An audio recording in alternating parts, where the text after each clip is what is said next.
Well, happy Monday and happy New Year. Happy 2023. Yeah, that's right. So Tom's on there giving me cues. Oh, it's like this, so happy New Year to everybody. Happy New Year to Mr. Hall. Tom, welcome to the panel, sir, and thank you for joining us. Thanks how for are you, having sir? me. Absolutely. Mr. Blue Bear, how are you, sir? I'm doing pretty good, brother. How about yourself? Good. I'm doing excellent. I'm always doing excellent. I'm blessed, buddy. And of course, I finally got my right hand back. So from now on, Terry's not allowed to audit anymore. We've decided that Terry's not allowed to audit because when he does, he can't be on my streams. So he's going to have to stop doing that because it takes too much time away from him doing everything that I should know how to do well and don't. So he has to. But anyway, Terry, how are you? Oh, buddy, I'm good for nothing. You know me, but guaranteed good for it. Somebody has to be. As I always say, we all can't be rich and powerful. Some of us are just short, furry, and funny, so I try to stick with my strengths. Short, furry, and funny. I've never heard that one before, but I'll take it. Hey, hell, yeah. I thought he was talking about. Well, me for a you've minute. seen me. I am definitely short. I am definitely furry, and some people laugh at me quite a bit.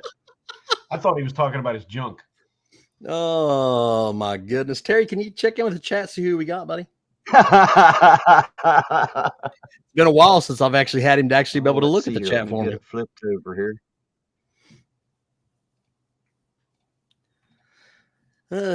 Sorry, guys, I'm having a little internet problem here. Oh, let's see. I see American Pride, Ohio. I see Good Old Boy. I see Kevin Kaler, N14A, Pat Gallagher, RB, Shelly. I'm not sure how to say that. I apologize, but I do see Shelly and Wolverine. I just refer to him. Yeah, I just refer to Shelly because I'm scared. I'm like, I don't know how to say that. Yeah, absolutely. So, well, everybody in the chat, welcome. Appreciate you guys hanging out with us. I've got kind of a more, I guess, kind of more serious topic tonight. But I'm going to have some fun with it, and we're always going to have fun. And Terry, I guess we got Chili is over there live right now. Is that right? Dark Watch, how are you, sir? Carl, how are you? Yes, sir. He is live right now, or at least he was a few minutes ago. I assume he still is. Okay. Well, hang on, I'll go look. Don't hurt Blue Bear. It's not worth it, buddy. What are you doing? Why would you put yourself through this? It's like jumping on a grenade. Yeah, he's still flapping his gums. Oh, he's still over there running his chops, is he? You know what, Blue Bear? Thank you for your sacrifice, sir. Thank you, truly. Well, I was going to say he was running something else, but I know this is a family show. Well, I know what you're going to say. It's about time that one of you pig tyrants take one for the team and see what Chili's doing. It's a very deranged family, Tom. But yes, it's a family show. Okay. Okay. All right. So tonight I want to break down a little bit. I want to start off before I get into the details of really what we're doing here tonight. And I know that everybody's probably wondering what the hell I'm talking about. But I want to talk a little bit about police work in general. I'm going to explain, and I'm going to give you guys a heads up. I normally don't do this, and I normally don't get into the real deep aspect of everything or whatever. But I'm going to break it down a little bit about some simple ideals of police work and understanding how police work, at least in my area, and a general, general overall work of how it works in general in the United States. Okay. But more specifically, the reason that I want to do that is we have a lot, Terry, Tom, Blue, we have a lot of police experts on YouTube. Did you guys know that? I didn't know if you guys knew absolutely. That. It's like a damn university on here. Yeah. Unfortunately, there are a lot of keyboard degrees running around YouTube. Well, everybody has an idea of what actually happens in the justice system. At a local level and at a state, federal level, whatever. But nevertheless, it happens a certain way because, by God, they said so, Blue. Because YouTube told them, because they watched some highly educated law professor, scholar, constitutional expert, or somebody else. Okay. My left nut has more law scholar degree than he does. I'll see. There you go again with jealousy. Jealous, period. That's all that is. But the reason that I'm saying this is I was hoping that Blue, I'm glad that Blue came up, and I'm glad that I'm glad we got the panel that we got. How's that? I'm going to give you guys a heads up. I'm not going to get into the sovereign citizen stuff tonight. I'm not going to discuss well, it should be this way or it should be that way. That's not going to happen. I'm going to tell you the way that things happen and the way that they are. If there's a debate in it and what's constitutionally right and stuff, that's up for the Supreme Courts of the state and the appellate courts and everything else. It's not up for this discussion here. We are talking about the way things genuinely happen. Okay. That being said, I want you guys to understand, first of all, I'm going to use Ohio because that's what my experience is from. I'm a peace officer in Ohio. So I will generally talk about Ohio. And I will talk about, I'm going to broadly talk about the way that things happen. Probably some state. I hate to interrupt you, but the chat wants to know more details on how your dog fell into a tutu. Okay. For the record, my dog was abused is basically what happened because that's just it is my wife thinks that she has to dress the dog up like a kid. Like, no kidding. I swear to God to you, I'm not lying. When the cold weather happened and Milo would have to go outside and use the bathroom, my wife would put her sweatshirt on her and her hood and like had her like dressed up like to go outside and use the bathroom. And then she's like, well, I'll just keep a sweatshirt on her because it's still kind of chilly in and out of the house. And I'm going, she's a dog. Like, I mean, she's gonna go out there and pee and then come back. Right. But anyway, so yeah, so that's my wife's dog. Technically, I mean, it's our dog, but Mila is her dog. She's a big baby. And Happy New Year to everybody out in the chat. I'm seeing people chime in there now. God bless you guys. Thank you guys for hanging out with us, man. But anyway, so, I'm still thinking about that. Sorry. I'm still thinking about the fact that she literally had her in a tutu and a sweater. But anyway, so that's kind of what led us up here is I want to explain what generally you can expect out of basically any investigation in the way things happen. Okay. Hey, Miss Tina, how are you? Peter, how are you? Nope, wasn't me. Pat, how are you? Skeptic, good to see everybody. But anyway, so generally speaking, let's just say that this is the way it works. In the United States, we have a dual system of government, and we're going to start, Tom. This is where you're going to have to chime in probably, because we're going to start at the very basis to understand exactly how it come about. But in this dual system of government, we started as the people, and as the people, we decided before there was ever anything else that we were going to unite and have states, right? Or the ideas of colonies, so to speak, or whatever, so that the idea of grouping together, and it's not an American thing. It's obviously worldwide. So when we did, let's skip ahead and have the revolution, all this stuff. And we develop our idea of saying, you know what, we could all unite for a greater cause type thing. And as Tom says, and I love the way he explains this, when he's literally explains it so what they're doing is they're writing an instruction manual to their new boss.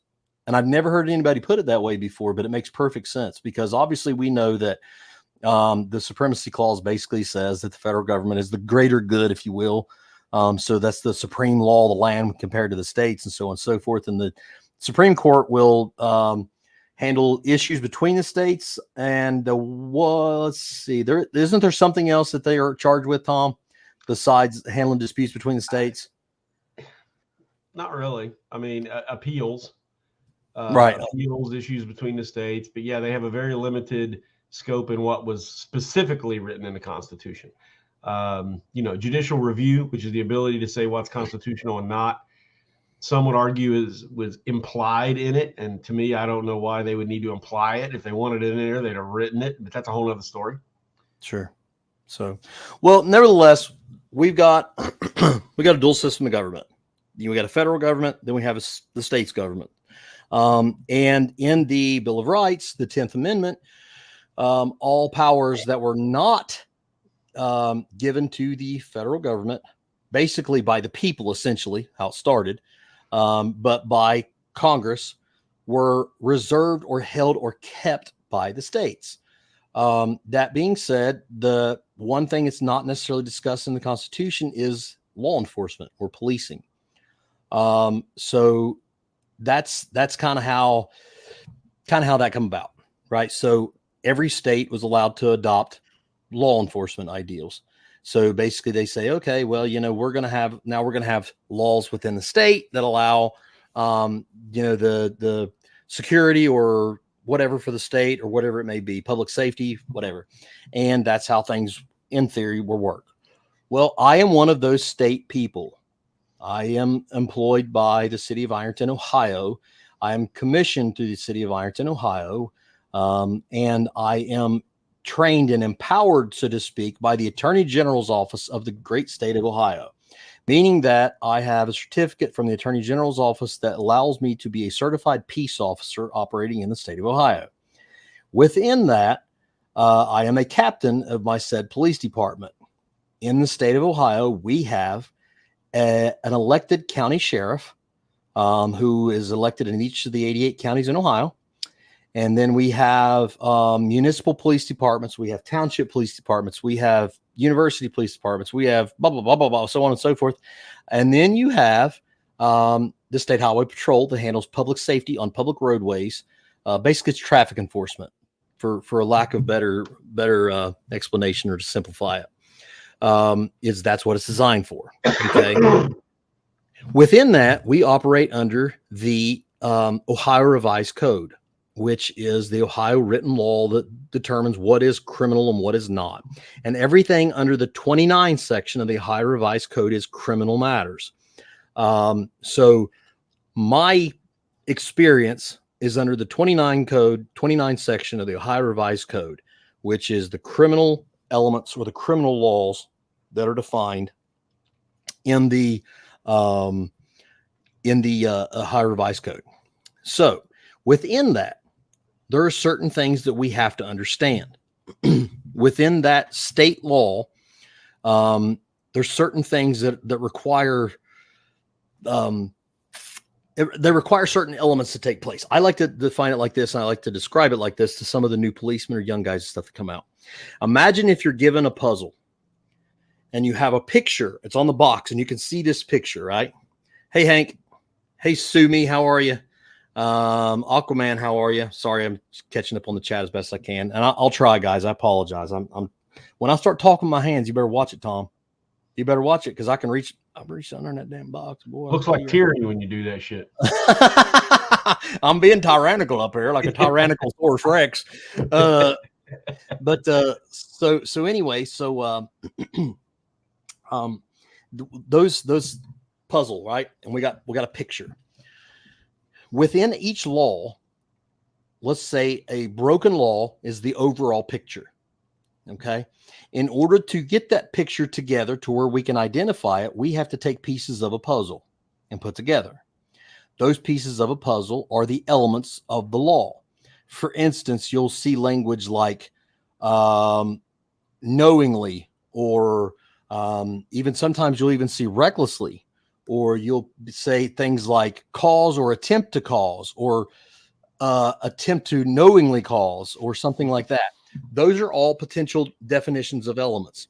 So for instance, like, and I'll just throw out domestic violence would say, did knowingly or attempt to cause physical harm, basically to a family or household member, or make that family or household member believe that physical harm could be brought on them, right? So that would be the elements. So we have to have family or household member. Okay. You have to have physical harm or threat of physical harm. Okay. Those all have to apply. Those are all those puzzle pieces. For instance, if Tom punched me in the nose, it's going to be assault, simply because Tom and I are not family or household members. Okay. So one person striking another one and causing physical harm will not apply to a domestic violence charge. However, let's say Mrs. Legislator got mad at me and threw me out. and I had to go over and crash at Tom's place for a couple weeks. Now we are household members, and he punches me in the face. It becomes domestic violence because we live under the same roof, and that's a domestic issue. Now, all that being said, and I know I'm going a long way around this, but by golly, you all wanted to hear it, or you wouldn't have been here. Jeez, don't make me get Tater, because Tater come out on ye. So anyway, the way that we got to look at things is everything happens to fill up these puzzles in order to be able to find a crime. Now, criminal intent is the knowingly part. Let's just generically swap those out. Okay. Meaning, and I've given this example before, Blue, but I think you would probably agree with me, the definition of knowingly. But if I'm to walk down the hallway in the mall and Terry comes up to me and he's not paying attention and he's talking to Mrs. Iron Auditor and he bumps me and he knocks me down or causes me physical harm, and he turns around and says, "Oh, man, I'm sorry. I didn't mean to. I apologize, but I'm hurt. Okay. It just busted my nose or whatever." That will not apply as a criminal element because he did not have criminal intent, right? Correct. However, if you take the same scenario and Terry sees me and he says, "There's that damn Chad," and he's walking in the hallway, I've been waiting to see him. I'm gonna knock a plumb out of him when I see him right down there. And I come by and that actually sounds more likely. Yeah. So, and he goes by me and he goes, and he punches me in the nose, and the same outcome happens, right? I got exactly the same injury from exactly the same person. However, this time this person punched me directly in the nose. Now it has criminal intent. Okay. So the outcome is he purposely, knowingly. A lot of times those words are interchanged. But he purposely or knowingly struck me in the face in order to cause harm. Now things change, right? Yep. Okay. So let's break down the differences in the way a reckless charge or a negligent charge and a charge based on purposely or knowingly or criminal intent happen. Okay. Let's say, for instance, we are in the same scenario, but let's say that, no, you know what? Let's do one even better. Let's do one a little bit more related. Let's say that you're driving a car and you are pulling up in a parking lot and you see an ex that done something mean to you or whatever, and you lose your cool and you go and you hit him with your car. There's criminal intent, right? You blatantly went over there and said, "Man, I've seen that friggin' dude and I've been waiting to run him over," whatever, right? And you go over there and you do that just completely out of criminal intent to do so, correct? Now, let's throw something backwards and let's say that I'm drinking and I've had too many to drink and I don't see him because I'm breaking the law. Now, there's a big key thing right there. I don't intentionally hit him, but because I'm breaking the law when I do hit him, because I'm already doing something illegal. Okay. And I go over and I hit him because I've been drinking. Okay. Criminal intent won't apply because I didn't knowingly do something to him. Okay. This is where negligent and or reckless will apply. Okay. Now let's change it up a different way. Let's say you're the same scenario, but I may be speeding. I'm not breaking the law. I'm breaking an infraction or a minor misdemeanor, something like that. Or maybe I run a stop sign and the same thing applies and I hit somebody and it's unintentional. It's accidental, but there's where the potential reckless would come into play. Okay. Those are all different elements of the way things are. Now, let me give you an example of the differences in the way they would be handled by a policeman, at least in my state. And Blue, please chime in on yours when you can, please. Okay. For the knowingly, for criminal intent, I see Tom and I knew that Tom literally stole a bottle of Ohio bourbon from me a long time ago and he drank it all in the same day. I knew it. And I seen him and I got so mad. I went over there and I ran him over with my car purposely. And I realized that, and I literally get out and I say, "That son of a bitch, he stole my damn bourbon. I'm running his damn ass over. I done it on purpose." I'm going to be placed under arrest for a criminal matter. Okay. Mm-hmm.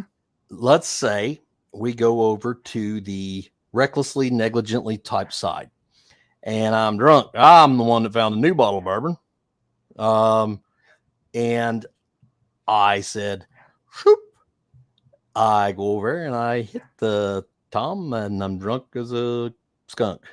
And guess what? I'm drunk, which is illegal and it's arrestable, right? Mm-hmm. And I hit him. So now I'm completely guilty of possibly negligent or recklessly, but it's arrestable. My first immediate, the reason that I hit him was because I was breaking the law to begin with. Okay. Now I am subject to being arrested for the primary charge of OVI, and then potentially charged through a judicial investigation with maybe some type of manslaughter or negligent homicide or blah, blah, blah, blah, blah, whatever it may be. There's different type of elements that would apply. Okay. So let's take in the third one. And I accidentally hit Tom, and I may have been speeding. I may have accidentally run a stop sign, whatever it was, but it was an infraction. I hit Tom and the same outcome happens. The third one, I'm probably not going to go to jail immediately, Blue. I'm probably you're not. I'm probably going to be, the investigation will commence, and the investigation will be presented to grand jury, and you will either be indicted and or not indicted by a jury of your peers, the grand jury of your peers. Correct. That would be the three most overall likely scenario. Okay. So that being said, I'm getting all this, Mike. I'm not gonna talk about the entire incident because that's not what I'm doing. I'm gonna basically break down the way things happen so I can maybe justify at least some of the stuff that's being asked of me. It's a little easier to clarify if everybody understands why things happen the way they do. Okay. So Blue, if you would, is that pretty similar to the way that your experience is? Yes, that is very similar. Okay. So that's a basic definition of the way things would happen overall, broadly, for the way things would happen during an investigation based on those different elements of law: knowingly, recklessly, or negligently. Different outcomes, or possibly different outcomes, because they're going to be different crimes. Okay. Correct. So, anyway, so that's where we're at. Okay. So, recently there was an incident that happened here in the local tri-state area, and it involved a deputy sheriff. And I'm not getting into details because I don't know it, and because it's an ongoing investigation, and I'm not going to step on anybody's toes to be able to talk about the investigation or what I think, because nobody gives a shit what I think anyway. But anyway, so I'm just going to talk broadly about the incident. We know that we had a deputy hit a young girl, and it took her life. Okay. And it's a very tragic, terrible scenario, and it's awful. And nobody's happy about this, obviously. And it's just, it's so, it's awful. Okay. So please, everybody, if you're the praying type, keep that family in your prayers. Because obviously that's an awful thing. Okay. And so anyway, so we go on and we say, okay, so that's the way things happen. And now we know that this happened. Now I have been called out for whatever reason, because I am Terry, where do I work?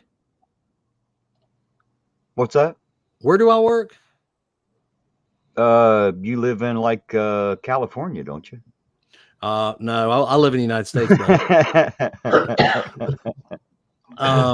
That's a foreign country, Terry. That's right. I wish I just... Right. It does seem that way, doesn't it? So I work in the state of Ohio, obviously. Okay. Would you highlight that, Terry? Paul's comment down there. There's a GoFundMe for the family. I don't know anything about that, Paul. If you don't care to if somebody can share a link to that, that would be awesome. I'd really appreciate it. He's asking if there's a GoFundMe. Oh, I'm for the sorry. family. I misread that. I'm sorry. But if anybody out there does know if there is, and you can get me a link, get me one. Not only will we share it here, I'll make sure it goes on my channel as well. Carolyn, who's calling her mother? Did I say that right? Because I'm not. I think Chill Dildo said he was going to call this young lady's mother. Oh my God! I hope that they've heard of him before and they know to hang up the phone and leave him the hell alone. I hope that somebody who knows them warns them of him.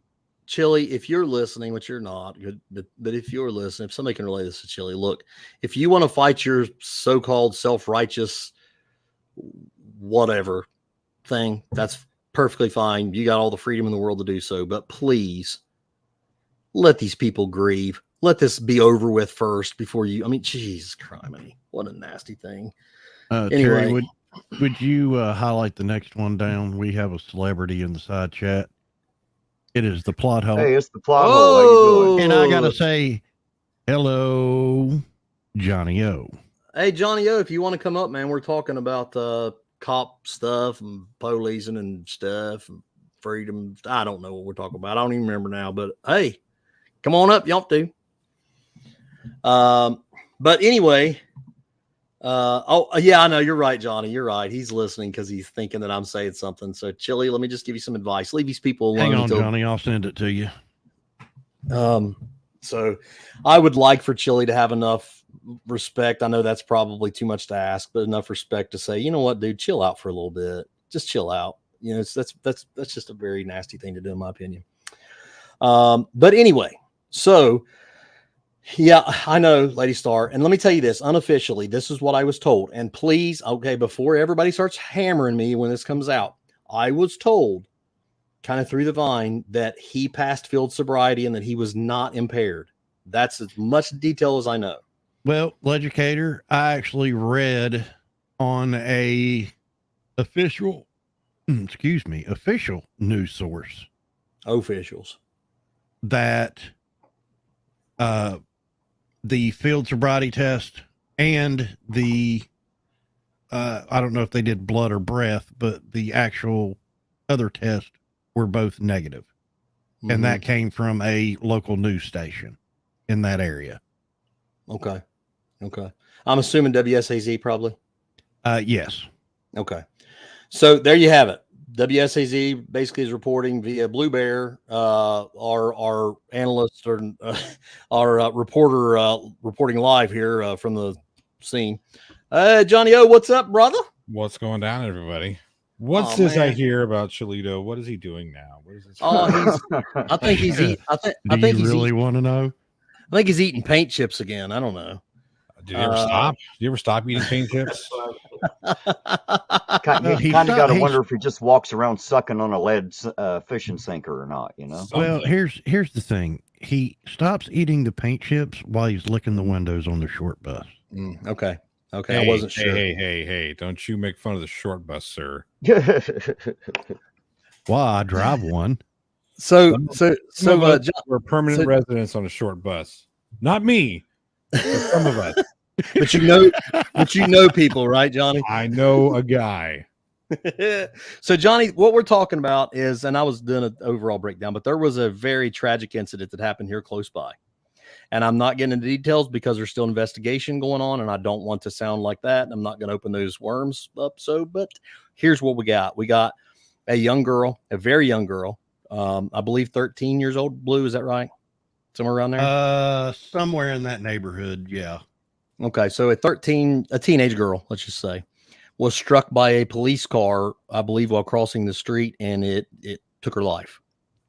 And I know that you find this hard to believe, but Chili's already ready to throw him in the dungeon and kill him or whatever. I'm sure, you know, who knows what he's going to say, who knows. But what I'm trying to do is trying to go into the overall expectation of what you will probably see in an overall due process type thing, you know, so that there can be some calming to these stormy waters already. The reason this started was I was actually tagged in a post yesterday, and I'm not going to mention this guy. I mean, we all know who it is, But I was tagged in a post yesterday of another YouTuber that basically said, hey, why don't, those tyrant pig, whatever, blah, blah, blah, blah, blah, guys, stand up and do something about it. And my response was, well, what are you doing about it? Well, blah, blah, blah, blah, you're not answering my question. Okay. Well, first of all, what would you like me to do about it? Because it didn't even happen in my state. Right. That's always a fair question. It's, Hey, Kat. Yes, sir. That comment says, I checked the GoFundMe for this young girl. Chili donated a whopping $28. Can you get me a link to that GoFundMe, please? If that's for the family and not for Chili, I won't. Yeah, I want to make sure that this is not Chili's link. If it's something that goes directly to the family, then by all means, I'm supporting it. We'll do it. Well, and AZ Jeep Girl said something a minute ago. I gotta find it. She said Chili's claiming a massive cover up by the department. Hey, look at Christine's comment here. Chili collected 2,000 to the GoFundMe and put in 100.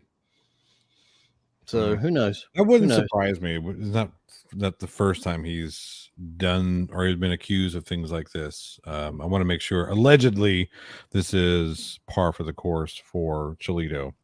Right. Oh, absolutely, it is. So the reason that I wanted to do this is because I keep hearing things like this. Well, he was drunk. Well, news reports otherwise. Or this happened or that happened, or why isn't he in jail? And this was my favorite one. Well, if that would have been me. No, I'm sorry to tell you, but no, it would have not been any different, because believe it or not, it just has to go a certain way, because that's the kind of way the law works. Well, and Chad, here's the thing, and this is what gets me out of these keyboard warriors, is they think police officers have no rights. I know. We have the same rights as everyone else. Yep. We are entitled to due process of law. Yep. Just like everybody else. Yep. Except for Tom, because Tom's an asshole. Correct. Well, but anyway, you're absolutely right, Blue. And I think that's what, tends to be, what are you doing about it? So this is what I'm called out. What's going on with it? Okay. Well, what do you want me to do? Because it's honestly, I don't work in that state. Well, you need to stand up against this. Against what? We don't know what's happened yet. And my question, and I think it was a fair question, was, well, what are you doing? And I even said, other than tagging police officers from another state in a YouTube post, what are you doing? Well, but don't you understand? That's what they're doing. That's their big part in the activism, is to scream at you and call you you're a tyrant pig if you can't do anything about this, being 4 states or 2 states or 1 state or even in the same state, But is the irony thick much in the fact that they tell me that I have too much power and that I shouldn't exercise power, but then tell me that I should, but then I should use more power to be able to exercise more power. Absolutely. And one of the things that I like to call, what I'd love to see you guys call out a little bit more on the other side, is what are these people doing about what's his name, who was just recently convicted of SA on his own child. Right. Yeah. Right. What did the frauders do about that situation? When I sit there and play the whole, what are you doing? What are you doing? What are you doing about this heinous crime? Mm-hmm. What are we supposed to do? Right. What are police officers counties away supposed to do, let alone states away? Where you guys are supposed to all band together and go fucking posse on this one cop who's going through due process? Exactly. And I want to go ahead and give a quick disclaimer. I think it's an awful tragedy, and God bless that baby that actually lost her life. Absolutely. And I pray that their family, that God fills their home with peace and that they can get through this awful tragedy. And I also want to tell you this. I truly, does God be my witness, as I'm sitting here right now, I want to tell you that I hope justice is done. If he violated a law, if he done something that is criminal, if he done something that's wrong, I hope he has to pay for that. And that's coming from me as a police officer. If he'd done something wrong, as in criminal, it needs to be handled, he needs to pay for it. I absolutely expect it. As a matter of fact, I demand it as a tax-paying citizen. However, I want the same investigation to be fulfilled that they would on anybody else. Cross the T's, dot the I's. Let's get this done and see if it's right or wrong. And if he's wrong, let a grand jury indict him and let the prosecutor take it to the court and get a conviction on it and deal with it what we got to. We don't need to go out on these witch hunts and say, oh, well, he did this, so he needs to be. That's not fair. You scream freedom, but then you want me to be a tyrant. You can't have it both ways, right? But you can't have your cake and eat it too. No. We have to have it both ways, and we have to have our cake and eat it too. We have to get ice cream with that cake whilst we're eating it.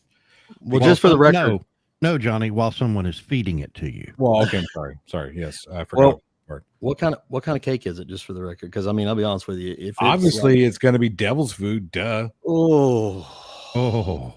I mean, yeah, with vanilla ice cream.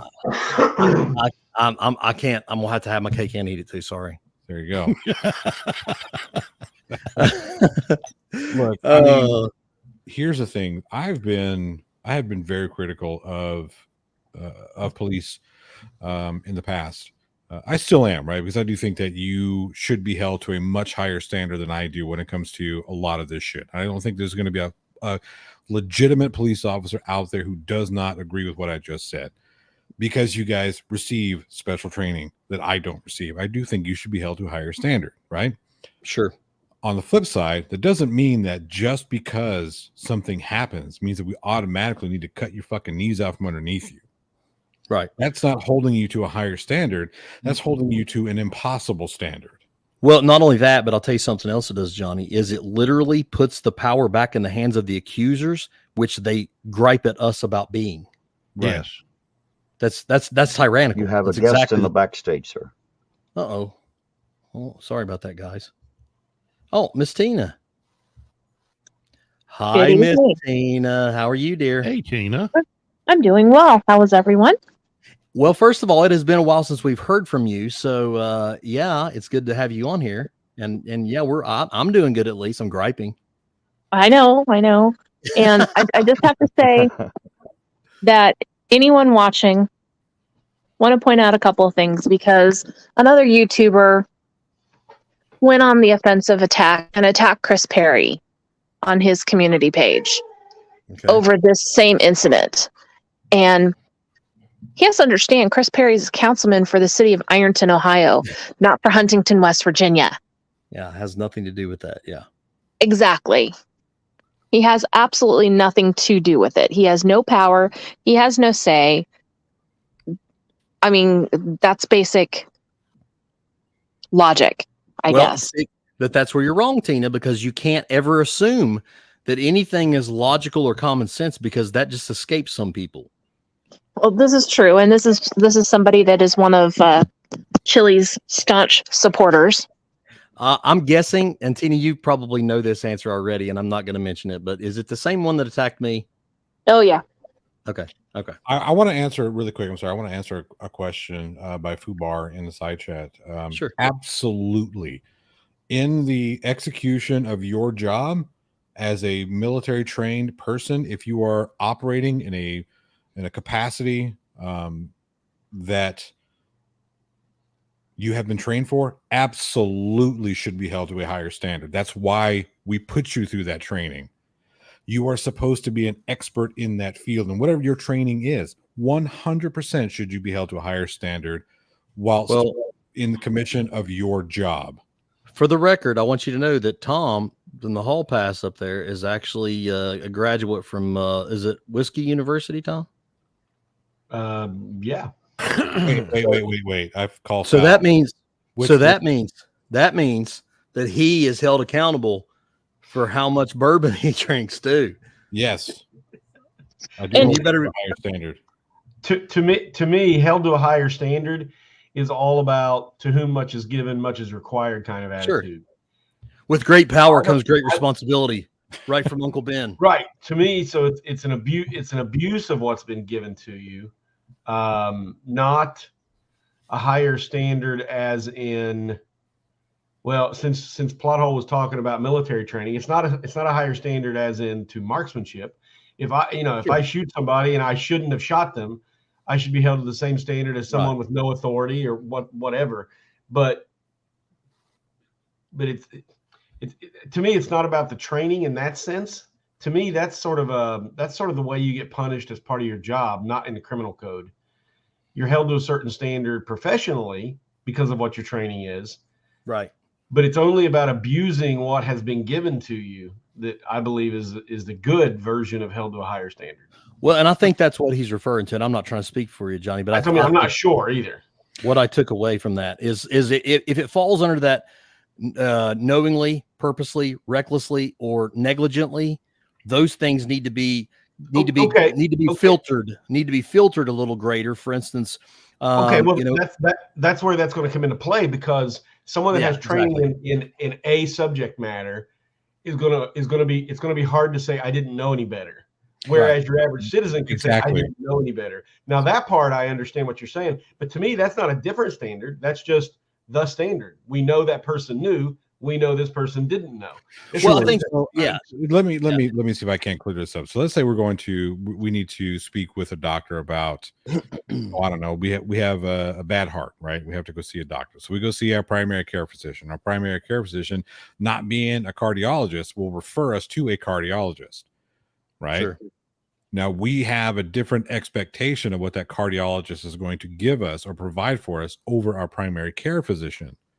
We have a higher standard of care specific to our heart condition. That's kind of where I'm coming from, right? So if we have an expert in the field, we expect, just in general, we have a higher expectation of what that expert is going to be responsible for or giving us in return. Well, and I think that would be like, here's another possible example is if a lawyer, if a litigator actually gets in there and he's held in contempt of court, obviously he's familiar with how to behave in a courtroom, right? Mm-hmm. He's trained. He's been through training to obviously how to conduct himself, and he gets in there and he starts acting silly. And I'm quite sure the judge is going to look at him in a little different way than Billy Bob off the street that comes in there and doesn't know how to address the court, right? I'll tell you an example of that. I'm sorry. I say, even though they're not supposed to, you see it, right? When you get a judge who looks at a litigator, like, dude, we've done this before. You know what the rules and procedures are, versus, any one of us who are not experts in that type of legal proceeding, legalese or whatever. Yeah. Right. Yeah. Well, I'll tell you an example. And what I've seen personally at the municipal level here is, there'll be some times that, some guys will come in there representing themselves or whatever. And they just kind of, they kind of half-heartedly do whatever. And, and they walk up to the judge's bench and like hand him something or whatever. And obviously that's something that you won't see too many trial lawyers doing in the courtroom, because it's obviously a sign of respect to approach the bench of the judge and stuff. So, and I think that's probably more, and correct me if I'm wrong, but that's kind of what you're talking about, is if you have an expectation of a greater performance, then obviously you need to be held to a higher standard when ultimately judged for a failure of it. May I say something about this? Terry, I mean, you run your mouth constantly. You never hush. When I know, right? Ain't nobody can ever get a word in edgewise around me. My question is, shouldn't we strive to hold ourselves to a higher standard? Well, I mean, we're sitting here arguing over whether or not so-and-so should be held to a higher standard based on training or whatever, especially those of us that took an oath. I mean, absolutely. I don't give a damn if anyone else holds me to a higher standard or not. I hold myself to a higher standard. Right. And that is 100% fair. So the higher standard is in relation to, for instance, myself, who is not I have not trained with the military. I've not trained as a police officer. I have not trained as a cardiologist, right? So that would be a higher standard based on my experiences, right? What people would generally expect to hold me accountable for. Like, if we're talking about filmmaking, I do have training and all that stuff. So I would expect that you guys would expect at least something decent from me out of it. But did you stay at a Holiday Inn Express last night? It was the Super 8. It was the Super 8. You were close, Johnny. You were close. Not only did I not stay at the Holiday Inn, I probably have bed bugs. Oh no! Well, if you go to the right hotel or motel, they should say, and you go in there to the nasty ones, they actually have bed bugs that greet you at the door and carry your luggage in.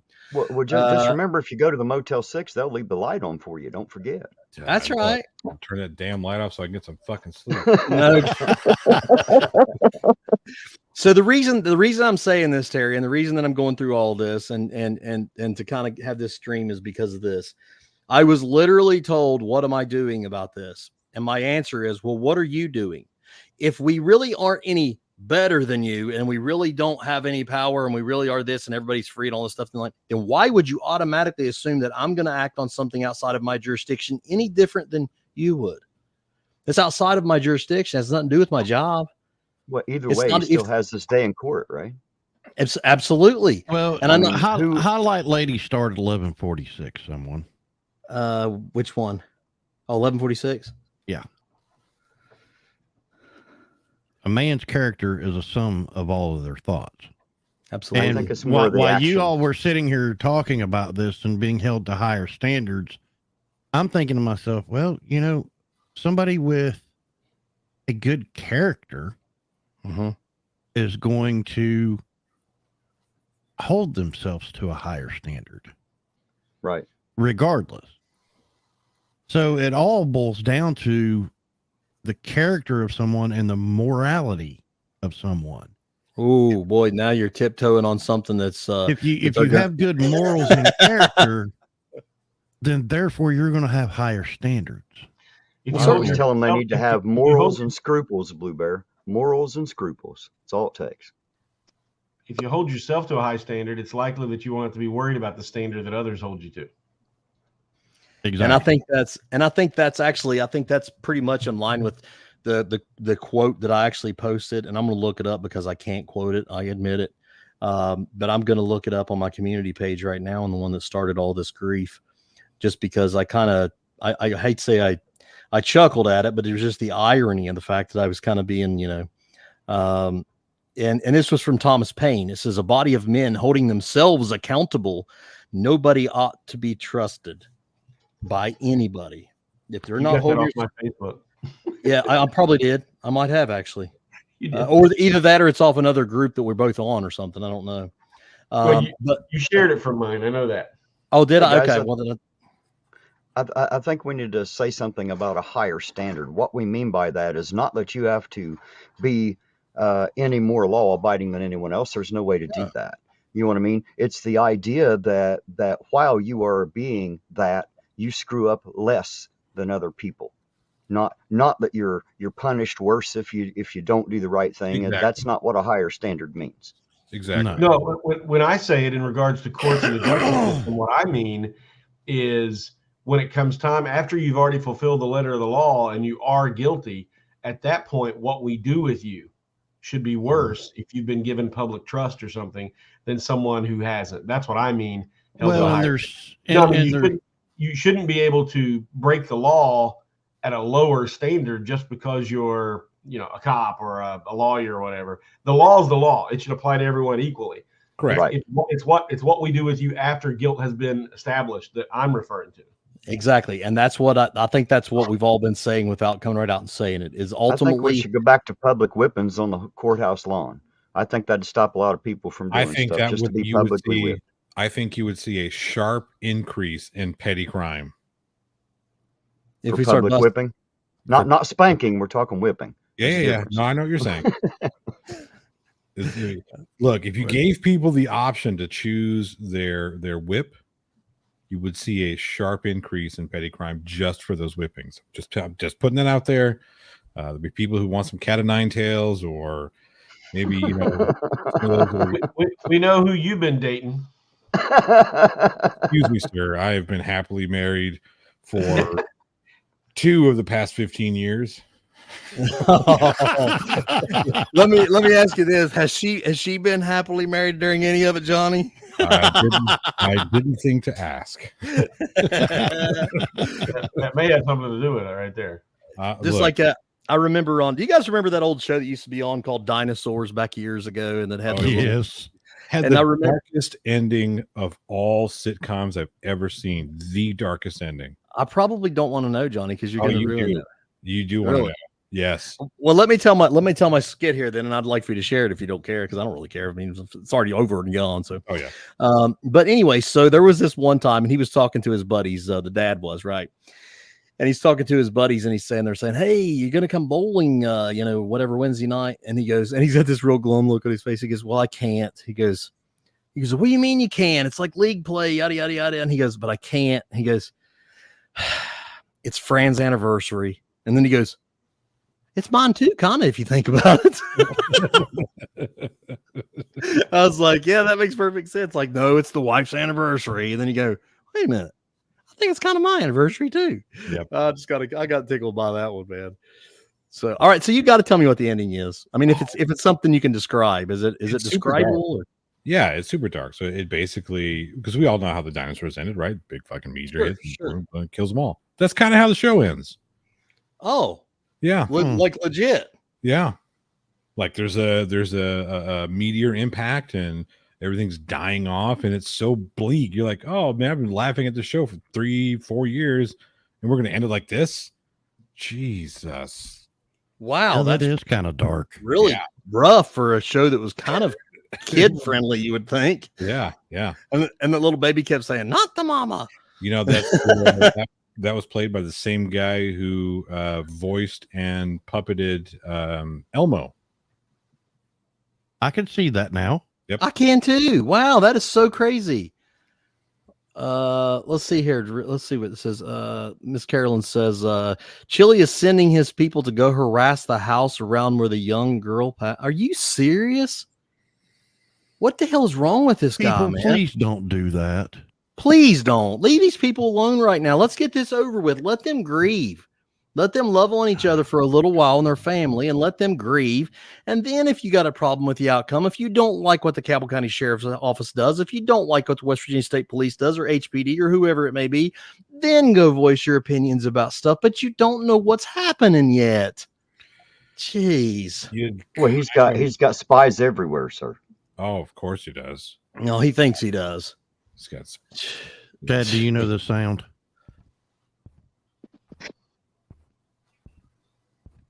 That's me hitting my head off the mic. Oh, I got you. I was thinking, I'll be honest with you, that kind of sounds like that shit you hear on Ghost Adventures every now and then when they tell me that they hear some tapping on the wall and they make you listen real close. I was wondering if Zach Bagans was about to come out. You listen to Laura Chili too long, you'll want to. Sorry, Jim, go ahead. You missed Laura Raiders, where she's talking to Maxine Kennedy. During the live stream, Chili was even talking like he was a police detective, saying they needed to get the deputy's phone to GPS track him and survey his social media. Wait a minute. Run that by me one more time. Did I miss something in that? Yeah, that's Chili wants to get the deputy's phone to GPS track him and survey his social media. Okay. Now the question is, how is that legal in the due process of law? That's not a normal step, is it? No, certainly not by Chili. You know, you listen to this guy too long, it'll make you want to go slam your head in a car door a couple times. And Maxine says he's asking for camera footage and asking people to call him and not the police. What the fuck is he talking about? Like in general? Okay. So let me. I don't know if you guys. I don't know if you guys ever dabbled in the flat Earth realm. Oh, bud, who are you talking to? You realize who we are? We got Sovereign Soul on our panel at least 3 times a week. Oh yeah, I forget. So that's how I got my start in YouTube content creation way back when. I had a buddy of mine who was a flat earther. Anyway, the whole idea, the reason why conspiratorial nonsense and flat Earth and all this shit is so prevalent amongst fringe groups is because it gives them this false sense of self-importance, like this big delusions of grandeur. You know what I mean? That's exactly what Chili fits the mold on this. There's a flat earther called Nathan Thompson, and Chad, I don't know if I've ever spoken to you about him before, but if you take Nathan Thompson and you look at Nathan Thompson from the start of his flat earth journey, whatever, to the end or where he is now, and then you take Chili and put those two side by side, they're almost identical. It's scary how identical these two are. Really? It's almost like it's a fictional character? Almost like it's a fictional character. but it's that I'm the one, I'm the guru, I'm the guy with all the answers, I'm the important one, not these other people. I know things that they don't know. Johnny, That you know nails what that chili sounds right like there. to me? Yeah. Well, like a narcissistic type attitude. Let me No, ask it you sounds this. like a cult leader. It Very does. much so. Some Kool-Aid shit, right? So let me ask you this, and I never have actually asked you this, Johnny, but let me ask you this. I want you to, I want your opinion. I haven't really talked about numbnuts for a while, but I'm going to again tonight because of what's going on. Do you think now, I mean, this is going to sound like a very broad, silly question, but I'm being serious. Do you think he buys his own shit? Do you think he believes it? I think to a certain extent he does. I think Yes, he does. He's gotten to a point Really? where you've all heard the whole truth. Eat a lie enough, it becomes a truth. Mm-hmm. Mm-hmm. Certainly in his mind, he 100% believes all the bullshit that he spreads. He 100% believes that every cop is corrupt, that he is the victim of some grand conspiracy, and that it is his mission to expose this grand conspiracy. Wow. So, yeah, Tina, you spoke up on that, and you were very certain in that. Tell me why you come to that. And I'm just curious what your thoughts are on that. Because in order to come off convincingly, he has to believe everything that he's saying. So if you tell the lie enough, it becomes the truth. Okay. Well, see, here's what bothers me is, I mean, I don't know because I just picked it up from the chat, but I'm curious if the chat can kind of run with us a little bit and fill me in even more. But I just read where he said something about him, don't call the police, call me. What the hell is he talking about? Like, I mean, is he literally saying, like, in the case of an emergency, call 1-800-CHILI? I mean, like, what the Sounds like he wants the information from this investigation he wants to filter it. That's what it sounds like to me. He's looking for that one piece of footage from any one of families such as mine, as of an impacted family, that no one else has seen, to bust open the story and to go viral. That is his goal, because for him, it's about the fame. Mm-hmm. He thinks he's famous. I mean, come on. You hear him all the time. Don't you know who I am? You've probably seen my YouTube channel. Well, When people are looking at him like, no. Tina, he could have been famous. Yeah. Okay, hang on a second. If he would have got his little midget self in the ring with Chad, he'd have been famous for being somebody that got knocked out in like 0.3 seconds. Yeah. That was never the plan, Blue. I know it was never the plan. Okay, so Okay. We were going to punish him for 3. We were going to punish him for 3 rounds. He was never going to get knocked out. He would have been famous for getting his ass kicked for 3 rounds and then getting knocked the hell out.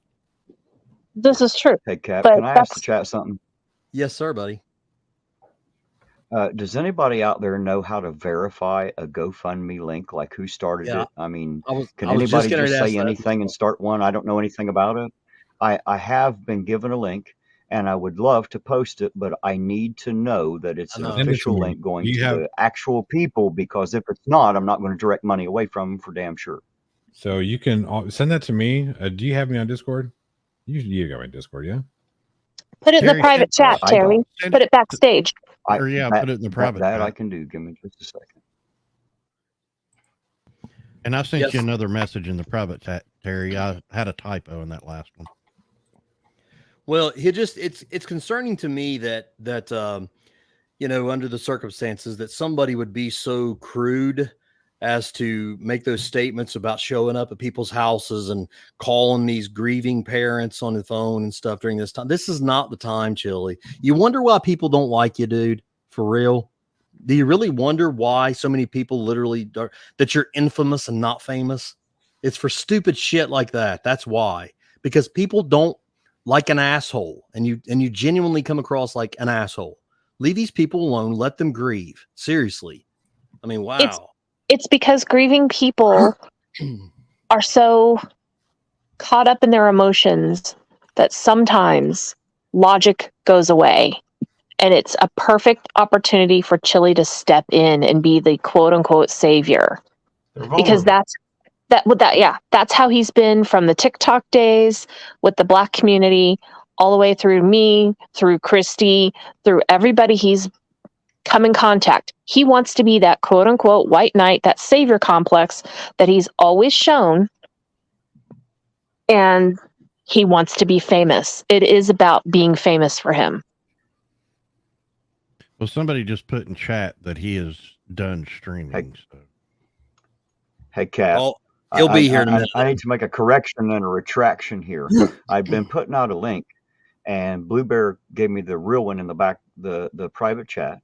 Unfortunately, he had spelled it wrong, and so I've been putting it in the chat wrong the whole time. The one I just put out there is the actual link to Blue Bear's channel. I apologize if you clicked on the other one and it didn't take you there. We'll blame that one on Blue Bear. Well, or we could blame it on Eugene. Everybody else does. Well, you know, I own it. I was the one that typed it wrong. I was trying to type it. All I did was copy and paste. I'm sorry. I didn't even pay attention. I didn't either. Did you put it in there and I just actually looked at it and went, wait a minute. I did that wrong. Can you imagine that? All right. We have the right one now. And he did something wrong. Okay. You've got that in the chat, Terry. Is that what you're saying? Yeah, well, I've been posting Tom and Blue Bear's links throughout the whole thing, but I have the wrong spelling on Blue Bear's. Right. I'm saying you spell correctly. It'll be correct from here on out. Okay. Excellent. And Johnny, are you going to be able to verify a GoFundMe? Is that what you're saying? I'm looking to it right now. Okay. I'm just curious if we do have that and we could verify that to be legit. I would love for my mods to just share the shit out of that. You know, so far, what I'm seeing here, this seems to be legit. It's legitimately done by Jessica Sloan, who is the sister of Lainey. Sister of the mom, I believe. Yeah, I was going to say, I think it's the mom's sister. Okay. So it's the aunt of the baby girl. Yeah. Starting a funding for little sister who was laid a sweet little angel to rest. Yes. Okay. Yep. Yeah, Chili spammed the comments a bunch of times last night when I saw it. And now that's funny. That's a great comment. Not what you said, Tina, but what just popped up on the screen. Oh, I didn't. I had a pimple once that was more relevant than Chili, Pat said. Oh, Pat, that's great. Now, here's the thing. If anybody ever has an issue with the GoFundMe, you can report the fundraiser. I'm not suggesting anybody do this because this does look to be legitimate, but you can always report a fundraiser, and that will put an extra eyeball from GoFundMe on it. And if they do decide that it is fraudulent, they will stop it. Okay. But everything that I'm looking at, everything that I can see suggests that it's legitimate. I'm not, again, this is me looking at it for, 4 minutes now. So sure. Well, folks, yeah, I gotta go. I got to work in the morning. School's back in session, so I gotta go. You don't work. Have a good night, Tom. I have to go to a job in the morning. I may not work when I get there, but I do have. I've got to go do something that causes people to give me money. I don't know if I call it labor at all, but thanks everybody for being here. Sure appreciate you supporting this channel and the others. And if you don't mind going over to mine and hitting the right buttons, you guys all know. By all means, if you want to check out Tom's channel, The Hall Pass, I don't think you'll be sorry. He talks about a lot of topics that are really intriguing and unique. Everything from fine bourbons and craft beers to more of a constitutional platform to a lot of Pro 2A type stuff. Really cool stuff. And I enjoy his channel, and I think you will too. So check out The Hall Pass. You won't be sorry, I promise. And Tom, I appreciate you hanging out with us, man. No problem. Thanks for having me, and Happy New Year, everybody, and good night, folks. Happy New Year. Good night, Tom. Happy New Year. Excuse me. So, by all means, if that is a legit thing, then I want to flood it. I want to get these people, because this is so sad. And I don't know anything about this. I don't know about the investigation.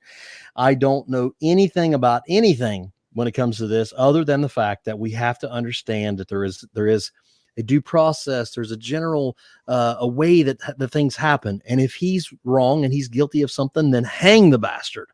But if he's not, then give him the benefit of the doubt. You know what? Because I'm going to tell you this, and I don't know, but I can imagine he probably feels pretty damn bad.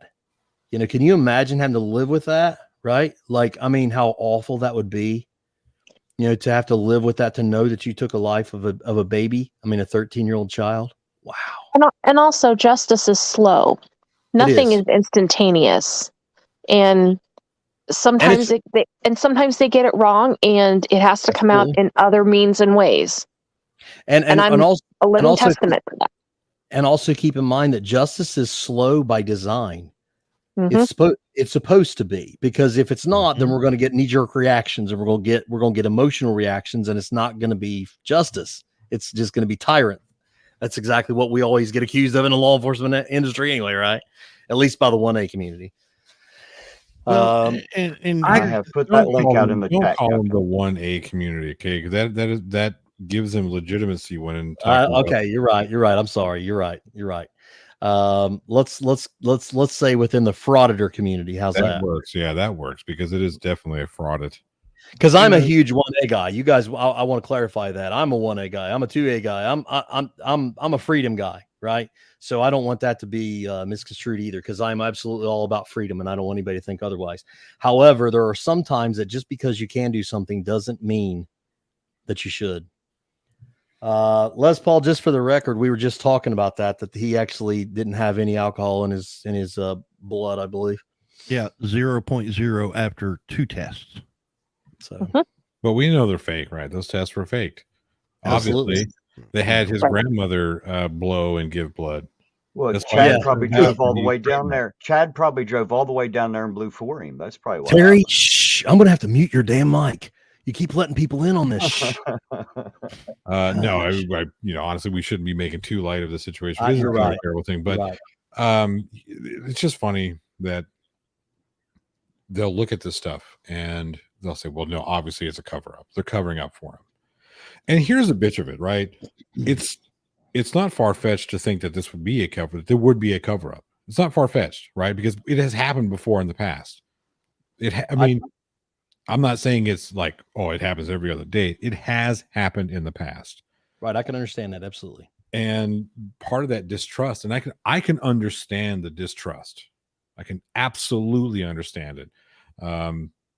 My family growing up where they did, my father's side of the family, Mexican-American family living in Los Angeles during the 50s, there was a huge distrust with law enforcement, rightfully so. LAPD has not been kind to the Latin community, especially during the 40s, 50s, 60s, 70s, 80s, 90s, have not been kind to them.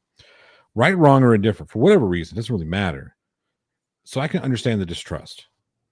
But to sit there and say that, well, because there have been cover-ups in the past means that everything is a cover-up. Mm-hmm. That's dishonest. You have to follow the evidence where it takes you. Mm-hmm. And yes, if this officer did abuse his power, did abuse his authority, then absolutely he needs to be prosecuted. Right. But just because this tragedy happened doesn't mean any of those things. Doesn't mean he was drunk. Doesn't mean there was a cover-up. It means that he was in the wrong place at the wrong time, and the shitty circumstances lined themselves up. So we're here having this discussion. Well, Johnny, if you look at Laura Rader's comment, she said, "I get that, but without a single fact, Chili claimed EMS left the girl lying in the road unattended for 2 hours to cover up for the drunk cop." If you believe that, you're dumber than literally Chili. Yeah, I mean, I don't think Laura. Okay, I don't think Laura believes it, but the false accusations. No. I don't think she believes it by any means. And the assumptions by some, without properly investigating the situation. Okay. I'm an investigator, or was an investigator before I got promoted. Chad's been an investigator. Absolutely. We both, as supervisors, have to investigate situations. And it's not oh, well, this is what I think, so this is what it's going to be. No, we follow the facts. Mm-hmm. We follow the leads. We interview people. We get all sides of the story and put that puzzle together. Well, now, Blueberry, you have to admit, Chili's getting all sides of the story that fit his narrative, is he not? Chili's about to get my size 12 up his ass. So I'd like to speak on this because I'm not an investigator like Blue Bear and Chad. So let me tell you from my experience, what a lot of people don't understand is, and I'm going under the assumption that the young girl died at the scene. She was pronounced, the medical examiner has to come out. Nobody can move her until the medical examiner comes. That's right. And that could take hours. And while it Absolutely. seems cruel, because my son laid face down handcuffed for 4 hours without a sheet covering him, while it seems cruel to me as his mother, it's all part of the process that we as lay people don't understand. Because as his mother, I would want him covered up and I would want him moved. So, Chili, go take a short walk off a tall cliff because you don't understand that. And for anybody to think that that is inhumane, you have to go with the facts. And the facts are they were investigating a horrific accident. And they'll determine later. And I'm sorry that it's not Burger King and you get it your way when you want it in 5 minutes or less. You're just going to have to wait. Well, Sorry Miss for my Tina- rant. No, Miss Tina, I want you to know that that you are very loved in this community, and we are very, very sorry to we can feel your pain, and I want you to know that I truly, honestly hope God fills your life with peace, and that you can have rest, and that justice will be served. I really, truly hope that, and to actually to further kind of open the door. What you were talking about is technically, and once again, I'm speaking for the state of Ohio.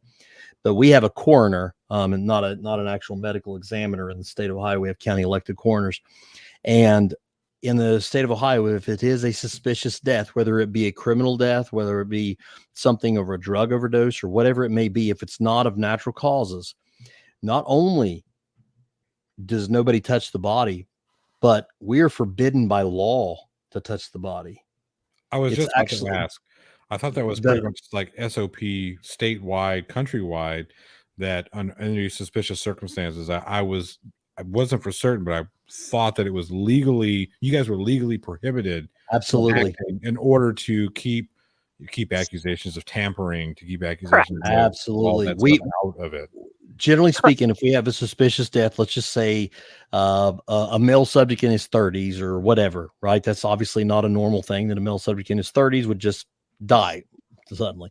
So even if we don't know what's going on, we call the coroner's office. The coroner comes there because technically, and this sounds kind of crude, but the body technically belongs to the coroner until otherwise deemed. And then the coroner will come up there and the coroner will investigate and determine possibly if it was something that they can even if it's not a criminal matter, but they can determine what their course of action will be. And then the coroner's office will in return release it to either a funeral home, or if it's something that's a criminal investigation, then at that time we work hand in hand with the coroner and we investigate the crime scene while the coroner's office investigates the body, and we work together to collaborate. However, ultimately that body is in the possession of the elected coroner's office until it's released to us or to a Family member funeral home. family member funeral home type thing. Absolutely. See, So too many yeah, people watch fucking CSI and think that everything is instant, and it Right. doesn't really work that way. Yeah, it doesn't work that way. well, not No, only that, and but how many times did old Horatio on CSI? He'd shoot about a dozen people in the course of one episode and just and go ahead and finish his day at the office. Put his sunglasses on and be like, "Just another crime solved." And it's like, And- dude, you just shot like 13 people. Yeah. I mean, like, And I want to do a tell on Chad because I've never talked about this publicly. When I met Chad and everybody up in Ironton and Blue Bear, I carried my police report with me. And I showed everybody one thing on that police report. Just one. And Chad looked at me and said, God, I wish there was something I could do, but I can't. And I want to make that very clear that not all law enforcement officers are bad, because the good ones recognize what the bad ones do. The problem is they're not always in the position to be able to do something about it because it's out of their jurisdiction. And I think Chad, and if you recall, Chad, it had to do with the Mossberg shotgun. Mm-hmm. I believe so. Yes. Yeah. And as I recall, we also, which I think you were already on top of it, but I recommended the Attorney General's office and possibly even the DOJ, which that was, and by all means, that would be something that I would recommend to do. But however, it's not that I can't do anything about it. I don't have any jurisdiction to help. And I can literally give recommendations, but ultimately it would be up to the state attorney general's office or the Department of Justice, depending on, which way things go, so. Correct. And the same thing with Laney in West Virginia. It's out of Chad's jurisdiction. Yeah. I just don't have any say so. Nobody cares what I say over there, to be honest with you. Right. Wait. So but you mean that you can't go from Ohio to West Virginia to tell cops what to do in West Virginia? If I did, Johnny, let me tell you what would happen. I'll bet you could guarantee if I did what they told me to do, and I went and I actually started throwing my tantrums in front of me, you know what they'd say? They'd say I was a tyrant. But that I was overstepping my bounds. I bet you anything they would. I thought that because you were a general of the Police Academy Army, that meant you could go to like Canada and tell the Mounties what they're doing wrong. But my jurisdiction knows no bounds. That's what I thought. I'm like a superhero. I got a big L on my chest for legislator. I literally could just. I was gonna go a completely different direction with that L on your chest. I knew where Johnny was going with that.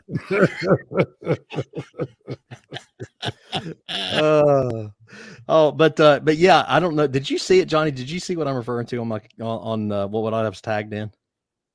No, I don't. No. Okay. Well, let's just say that I was tagged back in my own post with this rant of telling me basically that I should be doing something about it. And I'm thinking to myself, like, what the hell? And then he has the audacity to say, well, aren't you sworn? Yes. In the city of Ironton. But you always like to say that police overstep their bounds, but you're literally telling me I need to overstep my bounds. That's just silliness. See, so the important thing, right? The things that we can take away from that type of rant. Okay. I understand that the person is upset. A lot of people are upset about this. I can, again, totally understand. The important thing to take away from this, what can we do as individuals, right? That's probably true. Your capacity as a police officer is limited to your area, your Ohio or Ironton, right? Sure. But our capacity as human beings, we can most definitely say, hey, people, let's make sure we are giving this its due diligence. It's proper.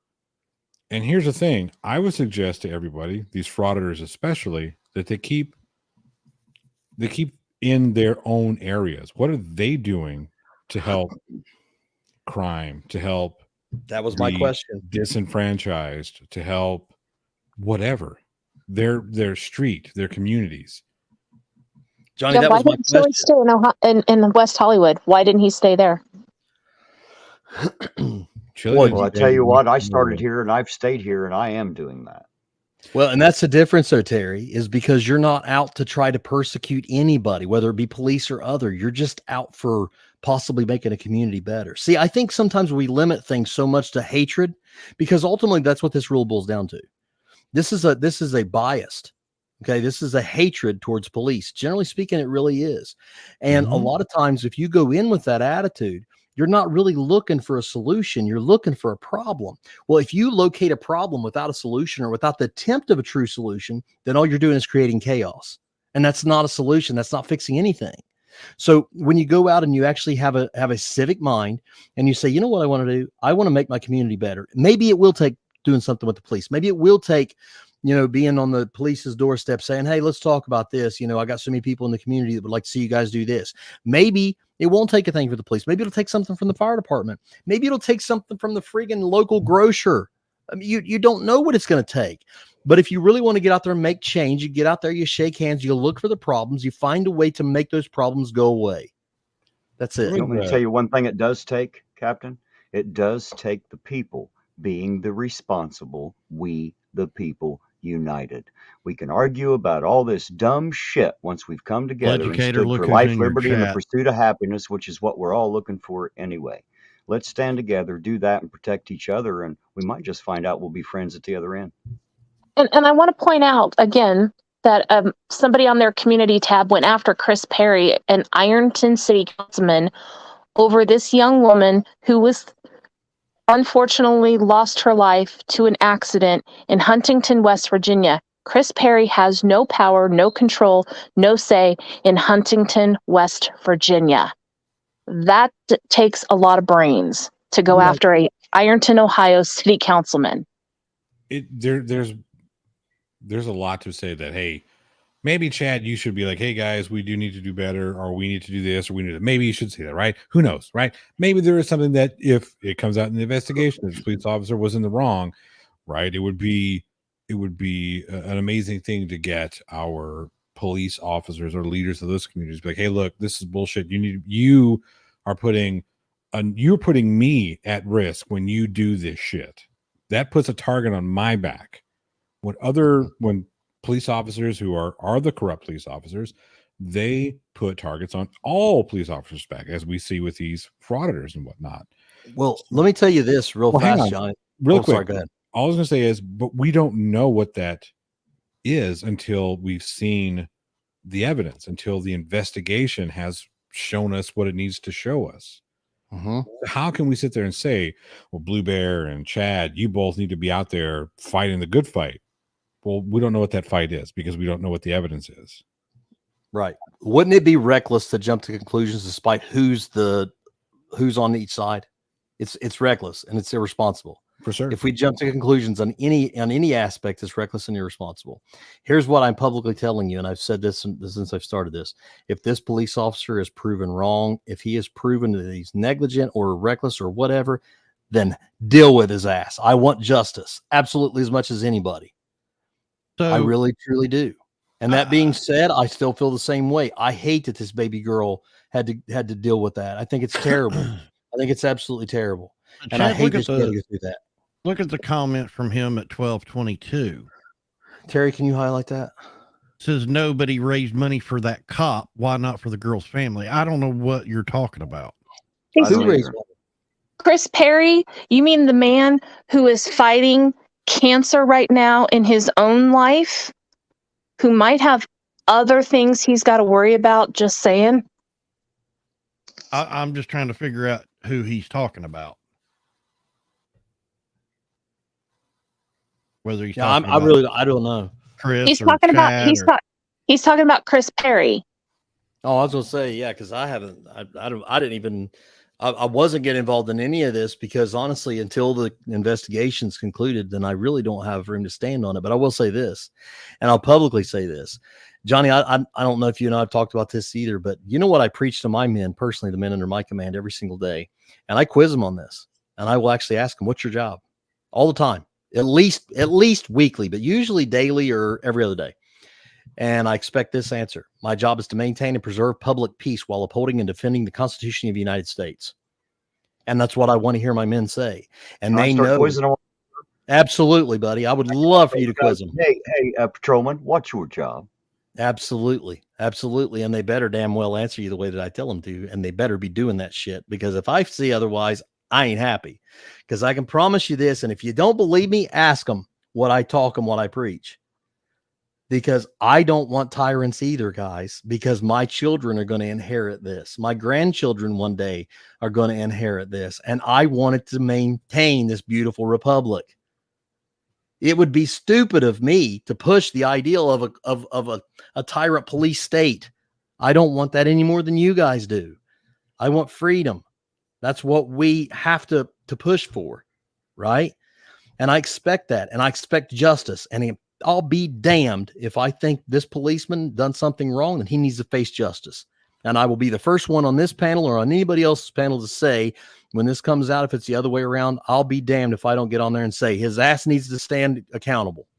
But I don't know yet. And I don't want to persecute this guy because I don't know. And if I did listen to everything that I see or read online or comments of people and stuff like that, my God, can you imagine? Terry, can you imagine if every single time we got somebody's opinion or somebody's misquote or something online, if we bought into it, what would happen? Oh, Well, some people are already doing that. That's kind of the problem, you know. And I try my best to keep my opinion to myself until I otherwise say so, you know. And I'll tell and you, like AZG I'll tell you, said, he said your officers also know that they're not enforcing case law on the side of the road. Right. No. That's where case law is made. Is on the side of the road. Did you right. know that? Well, it's But definitely only made there. it's only made when you have a trifold. Oh, That's that's the right. only time that works out when you're the defendant is when you have a trifold. The cops are helpless. There's nothing. They won't even go up against a trifold. By the Have way, you seen a trifold, Terry? My Yes, God, I have them. I have copies. Would you like one? The No. International Space Station actually has a barrier around it with trifolds. When they're talking about asteroids coming in the atmosphere, they actually literally send up a trifold up there to it to knock it down. I heard they were going to use them as heat shielding on the next line of space shuttles. well, I won't be taking that space shuttle anywhere anytime soon. Well, maybe they'll just use them as toilet paper on the inside. I don't know. Anything's possible. Probably single ply rips in your hand, get poopy all over your hand. I don't want to do that either. Still John Wayne paper. Yeah. Well, let me just tell you, this is the reason why I wanted to get on there was because, you know, I want everybody to understand that I don't have any more pull or power than any other red-blooded American citizen to be able to do anything about anything that happens in Cabell County, West Virginia. If you feel that something is wrong, if you feel that you don't like the outcome of the investigation, first of all, let's give it time to see what happens. First of all. Secondly, if you don't like the outcome, then by all means, start contacting the proper channels. Contact the Attorney General's office in the state of West Virginia. Contact the elected sheriff or whatever, and so on. And go down the channels first. But don't get on YouTube and just start calling people out and saying, "What are you doing about it? What do you mean? What am I doing about it?" Don't you May know I that- give a bit of advice from the auditor side of things? Another thing that they could do while they are doing that, because they should do that, and that's good advice. Secondly, if you wish, then once this is wrapped up, if you don't like the outcome, you're free to request all of those public records, that body cam footage, those recordings, those transcriptions, all of the communications, the 911 call if there was one. You can get all of that stuff. It might take a while because it does me, but you know, you put in for that stuff and then do your own investigation and see if you come out with the same idea. But Terry, I have a question for you. Yes, And ma'am. directed at Chad and Blue Bear.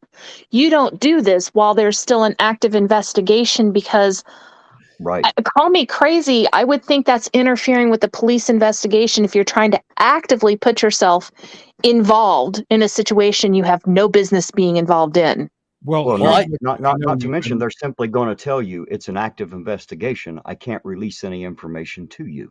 I know this for a fact.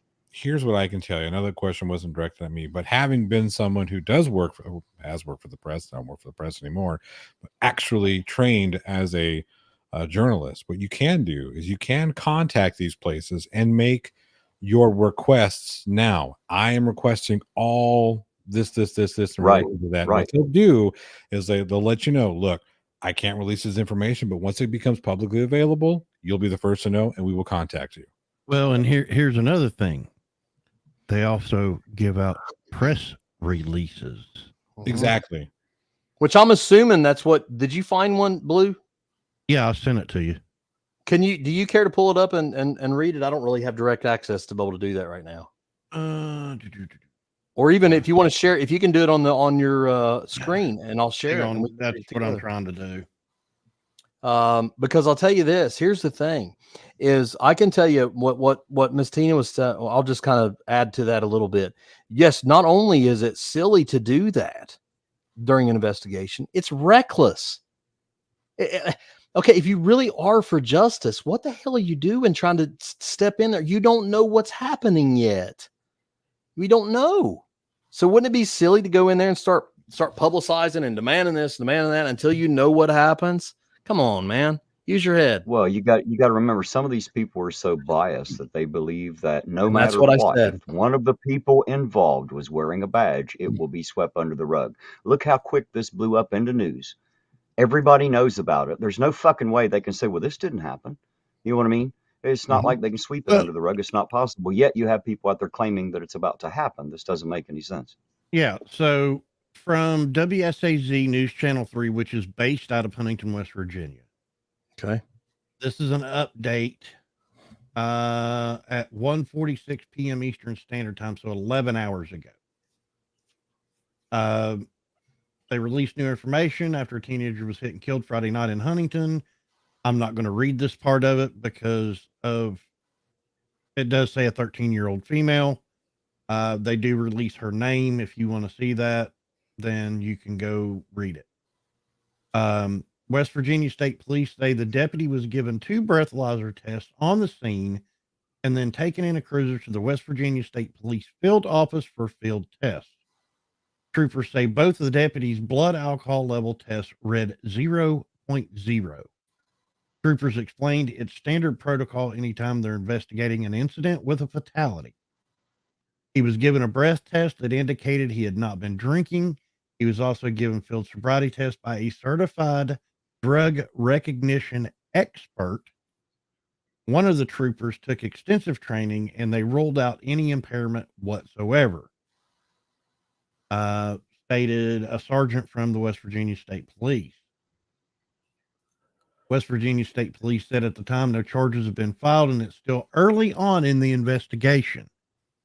State Police say the black box will be pulled from the cruiser involved to determine its speed or determine if speed was a factor. A reconstructionist team out of county will reconstruct the scene late this week or early next week. So they are using resources from outside of that county. Which it's very possible that'll be Charleston. Or wouldn't it be state police in this instance? It's possible, but it depends on how they're well, and it just depends on who how many reconstructionists that they have. Right. And it also allows who has the best resources, honestly, under the circumstances. And I said Charleston PD because, obviously they have good resources, there. And there's even a possibility, I don't know this, and I'm not going to speak to say that, I don't want to hear later on if somebody says, you was wrong. See, they covered it up. There's a possibility they could even request the Ohio State Highway Patrol. They have done that type of stuff too, like mutual aid type agreements, and actually ask different type of agencies getting involved to make sure of transparency. That's the kind of stuff they do. Yeah. And the point that I'm making there is they're using people from outside of that county or even outside of that area for the simple fact of transparency of they want to get the reconstructionist team in there that have no ties to this officer or this situation. For transparency. See, I would be... Well, yes, but we have been told though that you guys are members of the Blue Line Gang and you'll back each other to death just because you have a badge on. That's what we've been told. Rights On says, didn't state police? Well, we don't have a state police in Ohio. We have a highway patrol, but yeah, the highway patrol is the one that actually arrested him for OVI, as I recall. Wow. So what you're saying is he broke the law and was arrested for breaking the law? Yes. Wait, right. But right. I thought you guys covered all up. All you like one hand trick the other all the time, every time. Drinking and driving is not a victimless crime if he was charged. Absolutely. So, and once again, that's I love too how people like to say, well, why didn't Ironton get him? Are you being serious? Like that's like saying that me and Terry go fishing in the lake and Terry catches the 10-pound bass and I don't. And then they say, well, why didn't you get him? Well, I don't know because Terry did. Well, I mean, I'll it's tell you just- what, that particular case that we're talking about, that is still under investigation. I'm still looking into that one. I have questions myself on that particular one. But yes, the Ohio Absolutely. State Highway Patrol did make the arrest. Absolutely. But And- they arrested a police officer. That's nothing. I didn't think that happened ever.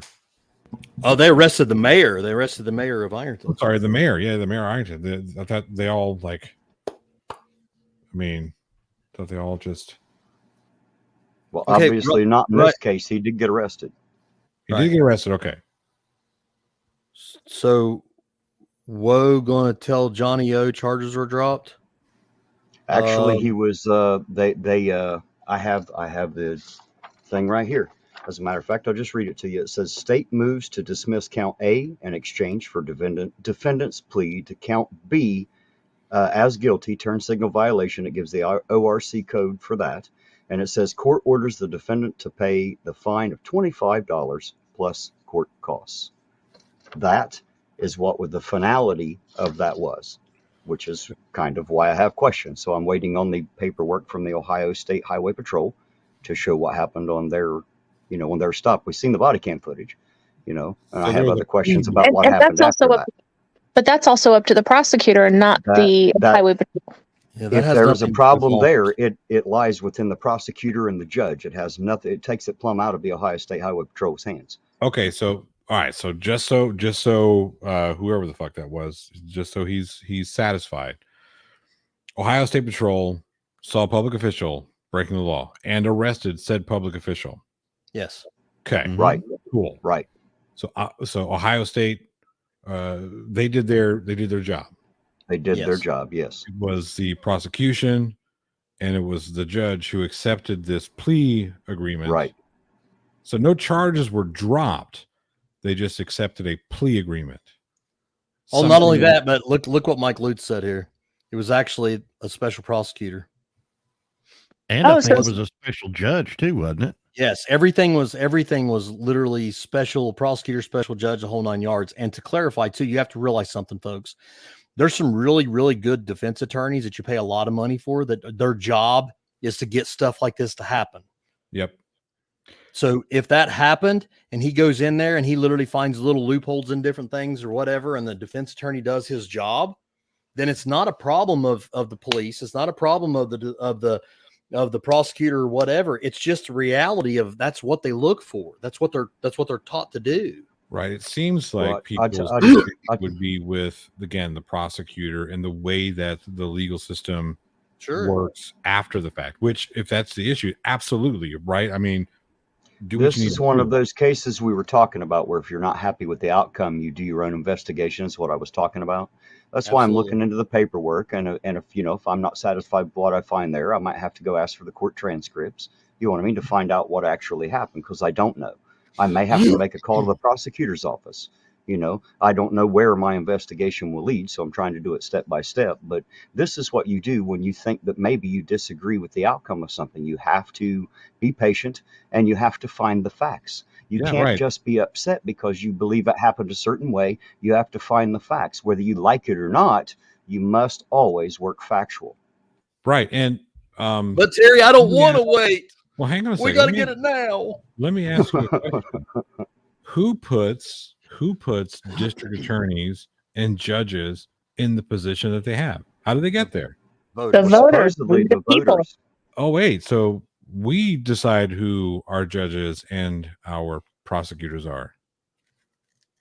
Yes, in theory, if the system's working, we do. So you mean to tell me Right, that right. we have a system set up where we get to pick who ultimately judges our crimes and ultimately prosecutes our crimes? We get to do that.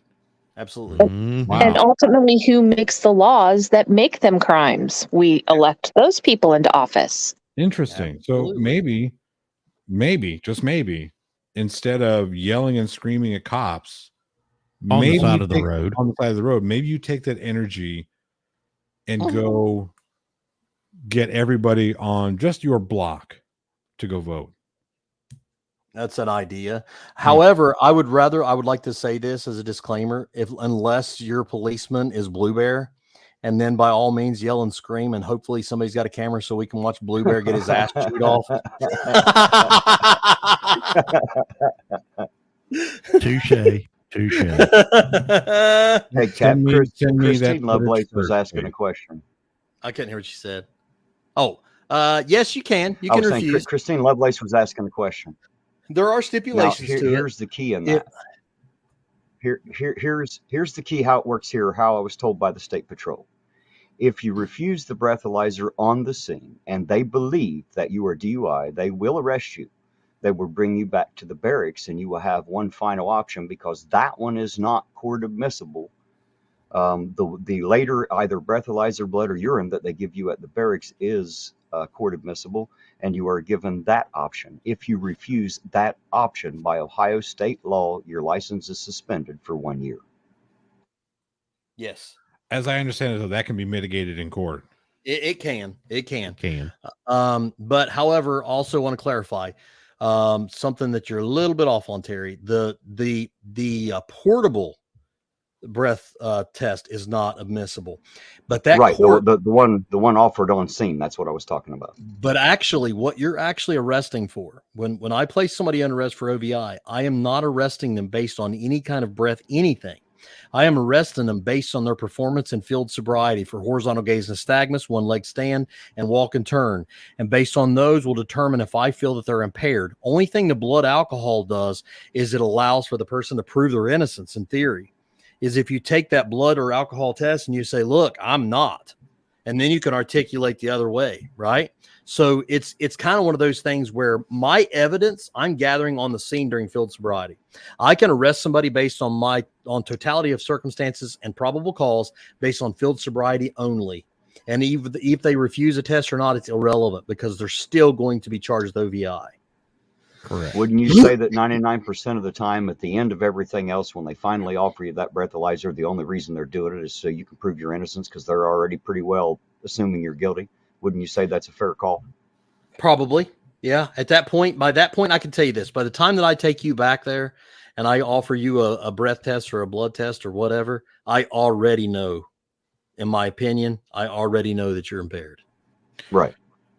Really quick, everybody, there's not that you need this, but don't listen to what Anarchy Television is telling you in the side chat. It's just not true. Okay. Gosh. What was it? I missed it. I'm sorry. Oh my also God. have the Anarchy right to hang it. Television, get over yourself. We also have the right to travel. Yes, you do, with your own 2 feet. Only Well, if apparently he if doesn't you- realize we handle that on Sovereign's channel. This is the wrong channel for that discussion. only if you are operating in commerce do you need a driver's license. No, if you're operating a motor vehicle, you need a driver's license. See, there's that pesky little thing in the Constitution called the 10th Amendment Yeah, in the Bill of Rights, yes. and the Bill of Rights.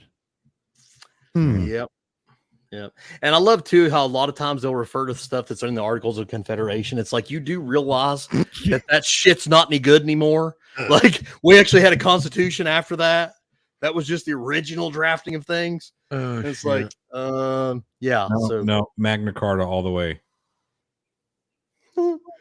Oh my Lord.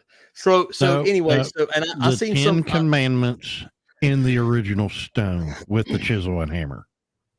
I'm going to go back to the Pharaoh's tomb. There you are. Trumped. Boom. Touche. Wow. Okay. Yeah. Well, I mean, technically, I could go back to Adam and Eve when she says, "Hey." I'm going back before that to the absolute beginning, when he knew the end from the beginning. Beat that one. That's right. Yeah, he said, "I am the beginning and the end." So I just seen Jeebus's comment. I'm sorry, Jeebus. I seen you tagged me, but I didn't. It slipped Chad, I'll by be me. right back. Okay, buddy. Terry, can you find that and see what I know he said in my? Yeah, he said something in your opinion, but I didn't get to read it because I was listening to. He was asking if you'd seen that body cam footage of the mayor, and if, in your opinion, from what you saw, you thought he might be intoxicated. Well, let me tell you this, and let me give a little disclaimer about this. I am terrible at being able to watch those videos and do that anyway. But what I would really want to see is I want to see horizontal gaze nystagmus. Horizontal gaze nystagmus is the ultimate thing that would tell me right off the bat if I think he's impaired or not. Overall, the way somebody performs on the other ones isn't as imperative to me personally. This is just me personally. And as what that horizontal gaze is, because you can't fake it. Excuse me. Can I say something about that? Wouldn't you agree that if the Highway Patrol placed him under arrest for OVI, do you think that you would agree that obviously that particular state patrol had a damn good reason for doing so, believed he was absolutely impaired, or it would have never went that far? Is that correct? Absolutely.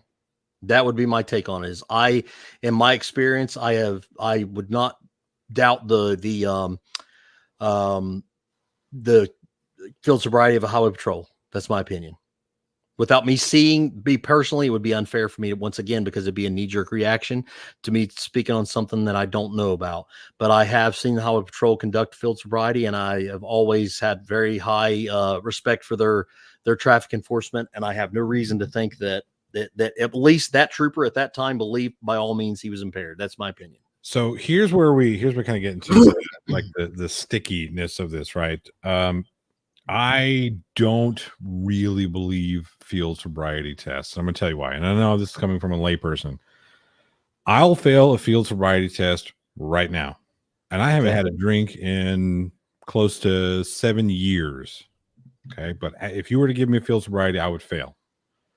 I have bad back, bad knees. My inner ear is fucked. So yeah, no, like all the bullshit, the touching of the nose and the one-legged walk and all that crap. No, I'd fall down every other second, right?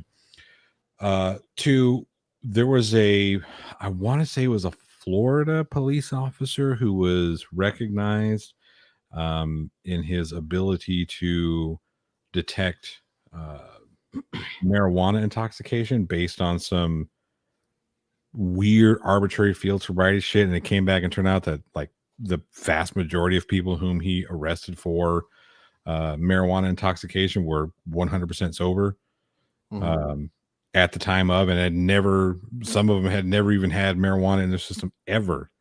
And it turns out he was just kind of like woo-manning it out there. So you do have those instances, and those are hard for people to resolve. Right. Well, let me clarify this. I'm talking about uniformed field sobriety according to the Attorney General's office in the state of Ohio, which is horizontal gaze nystagmus, walk and turn, and one leg stand. We're looking for clues in those three tests. I'm looking for certain clues. Okay. When I look for those clues, horizontal gaze nystagmus is an involuntary jerking of the eyes is related to being impaired. And it is associated directly with alcohol a lot. But there are some drugs that will as well. And I'm looking for lack of smooth pursuit prior to 45 degrees and maximum deviation in each eye. If I get 6 clues on that, you're by all means, I've never seen it fail in my 16 years of that one. Now there are a lot of physical things like certain people with bad hips or legs or whatever, but that's why there's 3 that are completely kind of unrelated. And then that's why we also offer the blood test. You see what I'm saying? Like it all kind of goes hand in hand to checks and balances. Oh no, for certain. I just field sobriety. I would never take a field sobriety. I would take me on in because that sure. You're going to arrest me one way or the next. So let's keep all the bullshit, get down in, and then I can laugh at you as I get let go. Right, I understand. I can call you a trident and all that stuff. Yes, I did say trident because you watched the video I did on this goofy kid. Now you guys aren't tyrants, you're tridents, but whatever. Jeebus, I do want to say one thing to Jeebus. I haven't seen this video, and like I said, I'm not making any judgment. It is on the Jeebus Crisp channel. If you would like to see it, it is on his channel. Jeebus Crisp. All I'm saying is I'm not making any judgment on that person. Period. Like I said, I'm completely unfamiliar. I was speaking from my experiences again, which, as I said, were from a layperson. So, sure. Real fast, Glenn. No, we are not supposed to be stopping without probable cause. There are some times we can perform like a Terry stop, as our favorite little short man says, based on totality of circumstance, meaning that if we're investigating something and they say there's a guy driving a blue Hyundai that don't have door handles around and he's going That around. sounds like you're profiling to me. Well, they said he was a great big tall guy. Of course he was. Of course he You was. got to be blue. So, but based on totality, you know, that's the reality is if we have something we're investigating and we believe that, you know, that let's just say we had a hit and run or whatever, and we got a car that's kind of looking like that car and got a little bit of damage on it, that would not be probable cause. Probably that's going to be more of a reasonable suspicion and or kind of a Terry thing. Let's stop and talk to them, check them out. But basically, yes, we need to have probable cause in order to stop somebody in a traffic stop. So what about like license checkpoints or sobriety checkpoints? At what point are you disobeying the law to refuse maybe to give up ID or answer questions? Isn't that part of your rights? Well, what happens is, first of all, in Ohio, at least, they actually publicize it, right? So it's actually like put in the paper and stuff like that. And it's always on a public roadway. So you don't have to go there. You're choosing to go there. So you're literally yielding to such and by traveling on that public roadway and pulling directly into those barriers to go down there and do so. So at that point, then, yeah, that's kind of where you're actually, you know, taking part in it. And in some states, there's actually. What if I were to not? Go ahead. I was going to say, what if I were to not know for whatever reason? Because like I never will read the paper or watch the damn news, so I wouldn't know if they had one set up or not, unless someone told me. What happens if I were driving down the road, I see this, and I decide that I don't want to participate, so I decide to turn around? Does that give them probable cause to chase me down and pull me over? No. Absolutely not. As long as you turn around legally. Now, I can't guarantee that there may be an officer come up and look for probable cause at that point. If you're weaving or if something's happening and you're crossing the yellow line or something like that, that would allow us probable cause. And it's very possible that officer may say, better check him out. He's hiding, you know, trying to get through there for a reason. But just to avoid that, no. And there are some states that it's a prerequisite to your driver's license that you'll yield to those checks too. So, but that's the reality of it. Yeah, you don't want to go through it. Don't go through it. Turn around, go the other way. As long as you don't. That still kind of doesn't answer my question, though. I know that they say now I'm under submission, so now I have to give up my rights. But is that actually true? I mean, legally. If you choose to go through because I've crossed into this DUI checkpoint, that I now somehow have to answer questions that I choose not to say anything. Well, you don't have to answer questions by no means. But, you know, yeah, they're still going to go. They're going to ID you, you know, and basically, you know, talk to you through the window what you're going to do. But yeah, but generally speaking, that's what I'm saying. What if I were just to be silent? Well, you obviously don't pay attention to the trifold at all, Terry. You're always supposed to be silent. Well, I forgot I'm supposed to show it to the camera and then show it to the camera first. In Ohio, are you guys required by law to produce a driver's license? For so if I'm in Ohio and I'm an Ohio resident and you pull me over because you recognize Johnny O driving, you're like, yeah, I got to pull this guy over, get an autograph, and you ask to see my driver's license, I have to produce that, correct? Yes. If I pull you over for a reason, like I have probable cause, and I pull you over, then yes, you're supposed to provide ID. And just like in my state, Johnny, when you sign for that driver's license and put your signature on that dotted line, you are required in that, and you are agreeing to that. Right here. Okay, so how is there a way to opt out? No. You get what I mean? Because the only reason I signed the paper is to get my driver's license, so y'all won't fine the shit out of me for driving. I'll be honest with you, it's the only reason I do it. Well, and here's the thing, Terry. Driving is a privilege, not a right. Now, wait a minute. I got to pay for it 7 ways from Sunday, sir. It's a right. I bought it. I promise you. I'll argue with that privilege thing all day. I bought it. It's my right. I had to pay for it through the nose to get it several ways. Mm-hmm. It's also my right to band together with other citizens and demand that people who do use the roadways do so in a safe, verified way. Is one thing that a lot of people seem to forget, that whereas, yes, you do have, quote, individual rights, your individual rights stop where mine begin.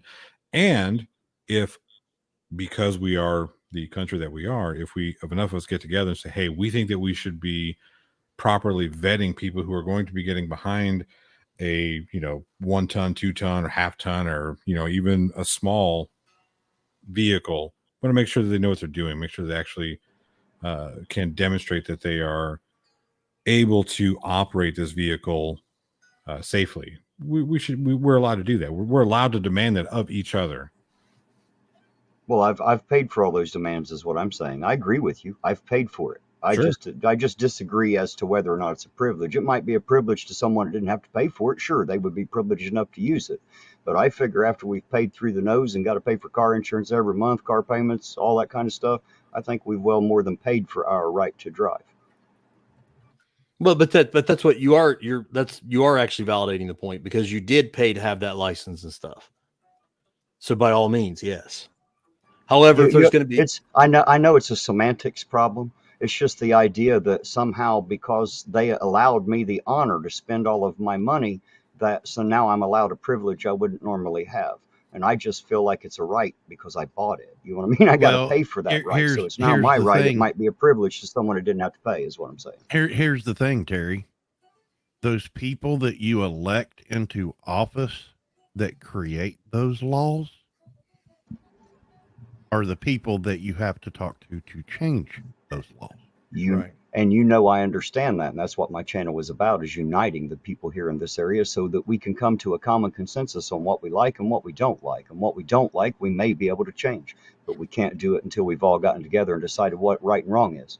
And that's what Johnny O was saying, though. Exactly. That's the reason why, if you think about it, and once again, I wish Tom was here, because he's a lot better historian of the constitutional stuff than I am. But if you really think about it, we started off as individuals, and we realized that we can kind of bind together and make something a little better. So we started having states, for lack of better, to break it down more simply. And then the states, after the Revolutionary War, said, hey, you know what? This would be a hell of a lot better if we all got together and said, hey, let's all band together. Now, we're not going to lose our rights here as states, but we're going to all come together and we're going to say, let's make an overall boss. Let's make a boss that governs over all of us, so that we still have our states' rights. But if there's also an overall boss that has a say over everything that has to do with international issues, so we can have a grand army, so we can blah, blah, blah, blah, blah, blah, blah, blah. And that's how all that happens. So we got a dual system of government. But what I think everybody's saying is, because we already chose, our forefathers, our founding fathers already chose that we're united. We already chose that. And yes, we are a republic. We're a constitutional republic, and we're not a democracy. However, we operate within a democratic type views of the fact of the people all got together and chose. That's why we have public roadways. That's why our tax dollars paid for them. And because we chose that, we elected people to pass laws that say, well, my tax dollars paid for them, and so on and so forth. And the grand majority says you need to have a license to be able to drive on it. And that's how all that come about. And that's why that's why I have a job. That's why I have power, is because everybody got together, elected people to speak on their behalf. And those people spoke on their behalf and said, hey, we want these laws in order to guarantee safety and fairness, in theory. May I explain something to you, sir? And, Sure. And to everyone else out there. You guys hear me here. You've seen me on other channels when I'm on this channel, because I have the ear of 2 police officers, 1 captain and 1 sergeant, by the way, who actually have my respect and my ear. And I always ask for advice from, if I was going to from police officers, it would probably be these 2 gentlemen right here. Know that when I'm on here, yes, I play devil's advocate a little bit. I ask the questions that I know the auditing community and the other auditors would probably ask. And the reason is so that there's anybody out there that has those questions, I make sure I get the answers from these 2, because I respect their answers. Even if I disagree with what they say, make no mistake, I have nothing but the utmost respect for these 2 gentlemen here. Well, and I think that's mutual. I don't think that by any means that, when we agree or disagree, that doesn't change my overall appreciation of you as personally as a friend, but secondly, as just an upstanding guy, because I really believe that you're that type of guy that if you did do something wrong and you said, you know what, I wrongly accused that guy, I want to make it right. And I think that's a sign of integrity. And how can a person not respect that?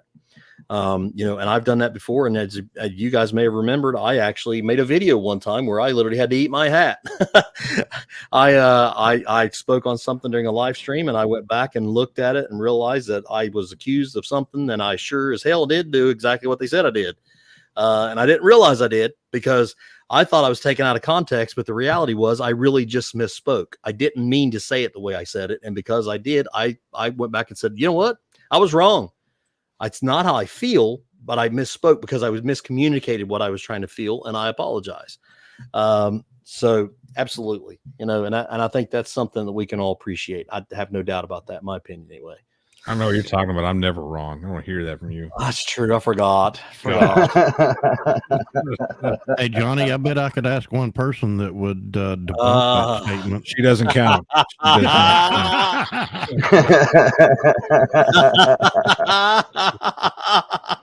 May I just say it is a pleasure to have you here, Johnny O. Yeah, absolutely. Oh, it's John, I'm always glad good you to come be up, man. Absolutely. Yeah. I've been meaning to get up on one of your streams for a while now. It's just been, everything's been crazy busy. And as I'm sure you know, with holidays and absolutely children and all that stuff. So, and I am a plot hole fan, and I'm sure most of my subs are already subbed to Johnny, but if you're not, do yourself a favor. Go sub to Plot Hole. His content's awesome. He has a very interesting way of presenting, and he's a hell of a lot more high tech than my hillbilly ass.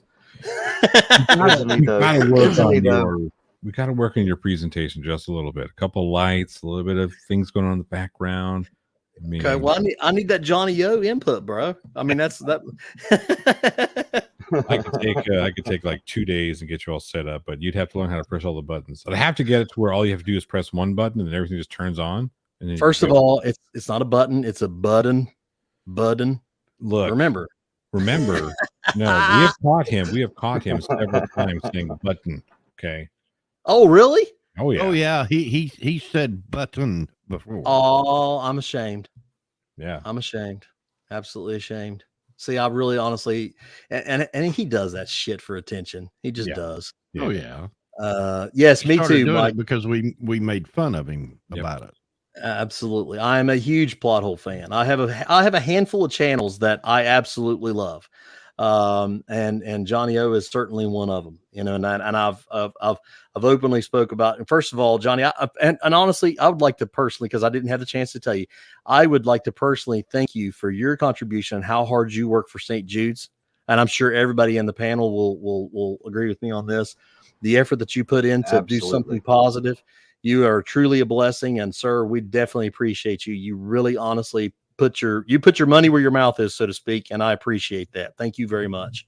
Well, and another thing, Chad, is if there's horror fans out there, Johnny also does the Week in Horror. That's true. That is true. That is true. Johnny O is definitely a man of talents, and I'm still waiting for because you know what, Flat Derp. I'm just throwing this out there, Johnny. Flat Derp done a Legicator cartoon. Oh, he's already done Johnny. He's already done me. Well, I'm waiting for a Johnny O to make a Legicator movie, bud. I'm ready to. I want to be casted. I want to be casted for my own part. I think I can play me better than anybody. Well, careful what you wish. Well, and on that note, you know, Johnny O does some great documentaries. Oh, absolutely. And I've been known to do a documentary or two once upon a time. And I promise that I do have an announcement I'd like to make, but I can't right now. And I was going to make this a month and a half ago. And let me explain. I have changed legal counsel, and I have a very high-powered, very well-known law firm. And the only reason why I haven't disclosed who they are at this time is two reasons. Number one, they actually have to come here from California first. They want to do a face-to-face meeting and then do a press release. And number two, and I know Johnny has forgotten because we haven't talked about it lately, but haven't forgotten. Well, go right ahead because I'm going to let you do that one. Well, I mean, this is your news, but Yeah, we are working on an investigative documentary on this whole situation. So That's correct. I can't wait to see that one. So we were just I agree. waiting. We were just waiting for some legal stuff before we can get started on that. And that's, like I said, the attorney was supposed to be here before Christmas. It didn't work out. He's supposed to be here in the next 2 weeks. Once he does, I promise you, Chili's head is going to explode. Is there any way we can get that on Chili's camera? counsel. What was that guy's name? What was the guy that he always what was that weirdo's name? oh, you talking about Dr. Law? Bobby Laws. Bobby Law. Oh. Yeah. Laws. Oh yeah. Good Yeah. Lord. You guys want Promise to hear it's something not- funny about Bobby? See, when I was in town and I was serving paperwork, I had him on video phone the entire time. Too bad you didn't record some of that, where we could have seen his face a lot sooner. Yeah, well, I'm sorry, I didn't know how to do that. Even I still don't know how to do that. To be honest, Terry didn't know that he was dealing with the enemy yet. Hey, excuse me just a second, guys. If somebody will just kind of man the helm there for a minute, I got to step away just a second. Excuse me. know, Michael, it's not her. It's. I'll give you a big hint. A very, very big hint. It is a civil rights attorney. He is a partner in this firm. The attorney who is representing me is not the famous one, but the famous one represented somebody in, I believe it was Oakland, that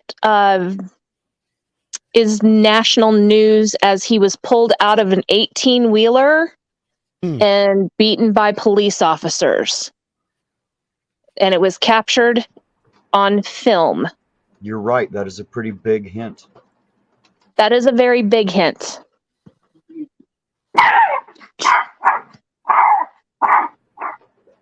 Even the Laura dog Rader is agreed. asking if anyone sent me a picture of Fred. Yes, it is the same guy because I saw the picture. It is definitely the same man. So how are you, Tina? Sorry, I'm doing well. I accidentally woke my husband up, so I have to move into the kitchen. Well, you know you carry a special place in my heart since we met, and I know guys out there, when Tina starts to get emotional, the first thing you want to do is grab her and hug her, isn't it? I know I saw that going through the chat, and I had the same reaction when she was here in person. I couldn't help it. You know, Yeah. she is. You can get into her story, and you kind of get to take that little bit of a ride, and you feel her pain. Imagine how it feels for her if we get that little bit. So yeah, it just makes you want to grab her and hug her and tell her it's all going to be okay, even if you know it's not. You know. So Dark- know that we love you, Tina. Dark Watch, the reason his head is going to explode is the case I just mentioned is something that Chili has brought up quite a bit in his streams over the last couple of months. Chili's head's going to spin like a top. Watch it happen. Yeah. I can't wait. Chili Yeah, you always thought- his head always spins like a top. Oh wait a minute, no, that's his mouth. Yeah, it don't stop, does it? No. He is certainly one of a kind when it comes to the motor mouth. No, Well, and I've noticed them. yeah, I went from a lawyer who won an $85 million lawsuit to one of the top 5 civil rights law firms in the country. Bobby Law. Oh, sorry. Bobby Law. Attorney at law. Well, no, never mind. Jeebus. Ding, ding, ding, ding, ding, ding, ding. Hey, what does he win? I don't know. He's in the right realm. He's certainly in the right realm. Tina, I thought you were going to say, Gutierrez de Castro and Idiocracy was your law firm. I was probably going to say it was Dr. Baby Law, right? Or Bobby. yeah, I don't know. Isn't there Liar McLawman or something like that out there also. It's No, so but you hard could to always keep up get- with it. You could always get my cousin Vinny. Hey, I'd take Joe Pesci any day of the week. Are you kidding? Utes? What is a Ute? Such Utes. a great movie. I know, such a funny movie. I loved it. I was going to say, Johnny, I'm disappointed in you. Oh, get the fuck out of here! It's like top 10 movies for me. I was going to say, I was going to say, please tell me you're joking because of your profession. Oh, for certain. I watch My Cousin Vinny every single time it's on a screen. If it shows up on my phone, I watch it. If it shows up on television, when it just happened to I watch it. I've got a DVD. That is, again, one of my top 10 all-time favorite films. It's kind of like that movie, A Christmas Story. No matter how many times you've seen it, if you see it on, you get caught up in it anyway. You just have to sit down and keep rewatching. There are Yes, very you few know what? movies. You know what the problem with the Christmas Story? That kid was a damn brat. I mean, if you really look back, he was a brat, and the little bastard shouldn't have got the BB gun. There's a Christmas Story too. I saw Yep. that. I have not watched that, but I saw the. No, but I'm pretty stoked about my man Val coming back as, was it Mad Mardigan? Is that his character, Johnny? I believe so. He's going to be in episode 6. And yes, to Dark Watch, I'm pretty sure that Bobby Law and Chili have separated. But when he was here in Ironton, that's who we were dealing with. And I know that others here in the local area were also put in contact with Bobby Law, who supposedly was able to give them expert legal advice. Yep. They broke up. Yeah. Yeah, Man, he Jeebus, He breaks Val's up with a lot of birthday was- people. he does. Val's birthday was December 31st. And you know what? I'm kind of curious, Johnny, from somebody who's actually in the industry. Mhm. Do you catch yourself judging movies without just sometimes getting to enjoy them?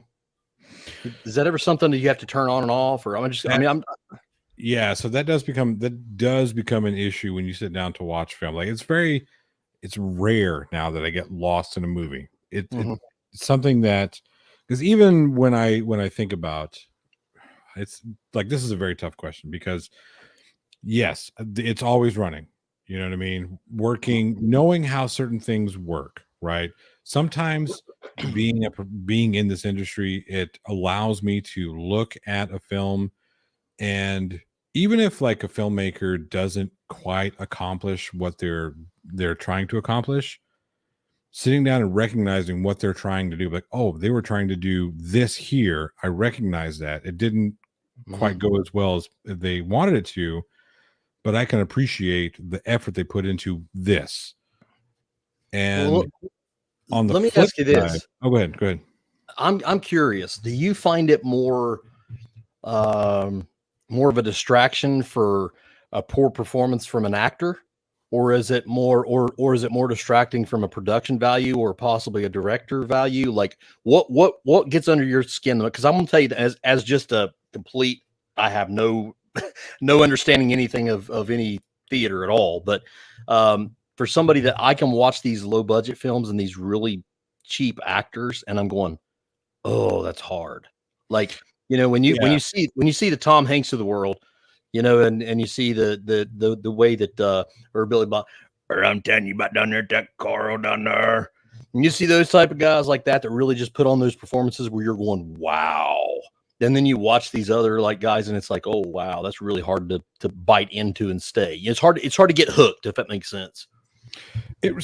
Okay, there are certain actors out there that are like just amazing, right? They're Sure. like Toni Collette. I don't know if you guys are familiar with Toni Collette. She was in Hereditary. She was in Sixth Sense. She's been in so many films. I think she is the most underrated actress of our time. So underrated. She's such a great performer. she's fantastic. And on the flip side, you have people like, oh gosh, I'm trying to think of it, like Nicolas Cage. I'm not a huge fan of Nick Cage. Don't think he's that good of an actor. He definitely plays the same part a lot, doesn't he? He's a German. He's got training in German expressionism, right? So if you don't know what that means, that's fine. That's something like really, you really got to be into acting and whatnot to understand that there are different types of acting. Everybody thinks, oh, you just got to say some lines. No, there are different methods and different schools of thought of where your expression should come from, how to deliver line, and all that's all like technical bullshit and whatnot. It's all style choices. I don't particularly care for his choices. That being said, I can watch Nick Cage film and enjoy it, even though I don't enjoy Nick Cage. Because I know where he's coming from. I know where I know what he's trying to do. And so for me, it's when I look at this, I'm thinking, is he accomplishing what he's attempting to accomplish? Yep, I can do that. Cool. It's great. He's doing what he's supposed to be doing, or he's doing what he's accomplishing. And I can appreciate the effort that goes into that. So sometimes it works, right? Sometimes that really does work because it takes away, well, just like, that's a terrible performance. Somebody says, well, why is it a terrible performance? Why I just didn't like the way I just didn't like it, which is perfectly valid, right? For the everyday average person, it's perfectly valid. Sure. You don't like it, right? For me, it's like, well, this is the reason why I don't like it. I don't like it because his particular choices in this didn't seem to fit in with the narrative of the film. So it can work in that regard where I won't be as critical of a performance or a film because I recognize what they're trying to do. And on the flip side, it can also work where I'm going to, I'm extremely critical because it's just failure after failure after failure. It's like, it's laziness. It's piss poor execution. It's like, well, they had these grand ideas, but they didn't do any of the legwork to accomplish those grand ideas. Okay. Well, let me ask you this: is there anything that stands out to you? I'm not talking overall film. I'm talking a scene where you think everything just came together perfectly, where the cast, the overall angles, the plot came together, the performance came together, where you just have one of those moments where even with your experience in it, where you caught yourself getting hooked and you fell into it and you said that right there is the real deal.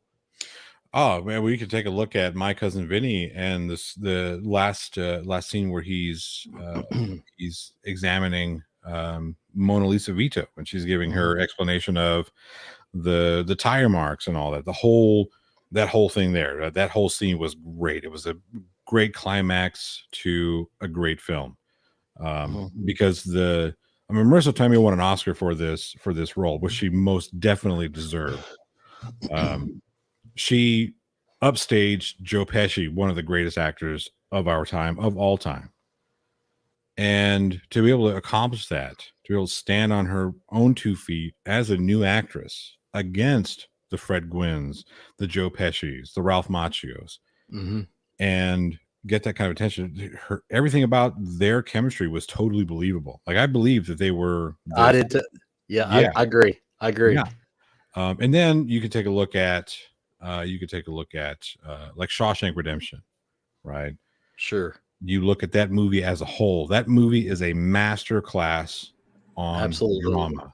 If you want to know how to do drama and how to do it right, Shawshank Redemption is a movie to watch. Something else too that you were talking about Joe Pesci. I truly believe that Joe Pesci is one of those actors, and I'm going off topic here, and I'm sorry guys, but I'm kind of picking Johnny's brain. I'm enjoying this, so bear with me. Joe Pesci is one of those actors that can tell you something with his facial expressions without saying a word. Oh yeah. And I love that. I love that he can literally, he has that, think about the different roles he's been in. Even the Christmas one. I just lost my train of thought. The Christmas one that he's in. Home Alone. Yeah. That character is just awesome. Like he really does convince you that he's this slimy little asshole. You know what I mean? Like, he's just he's a thief, right? And he can say so much without saying a word. And I love that. I love that about him. And there's a few guys that could do that. Clint Eastwood could do that back in his prime. There's Robert De Niro is the best. Absolutely. There's another actor I think gets up in there, And I believe that was Gene Wilder. And not only his facial expressions, but the fact he would go to that pause Mhm. and just have that dead air hanging there to give you that moment to laugh your ass off before he continued. if Well, you know he what was a I'm talking comic about. genius. He He was truly was. a comic. He was a comic genius. He really was. And there's a few that I could pick out. Say, I'm a comedy guy and I'm an action guy. I enjoy a good drama too, but you know, I really love the comedies and the action movies. And I'll tell you, the people that stick out for me, that draw me in, you know, as far as the comedy stuff is shoot, I just lost my train of thought again. Shoot, is it Ben Stiller? I think that's his name. I love the way that he does his stuff. And as far as the action type stuff goes, there's countless ones, but I don't like the stereotypical ones. I seen somebody mention Keanu Reeves a minute ago, and I know that a lot of people are kind of down on his style of acting, but I still love the way he presents himself in the John Wick films, because he works so hard for that film. It just, you can't help but appreciate it. I mean, the guy literally started studying with the Machado brothers to successfully become a good jiu-jitsu practitioner for this film.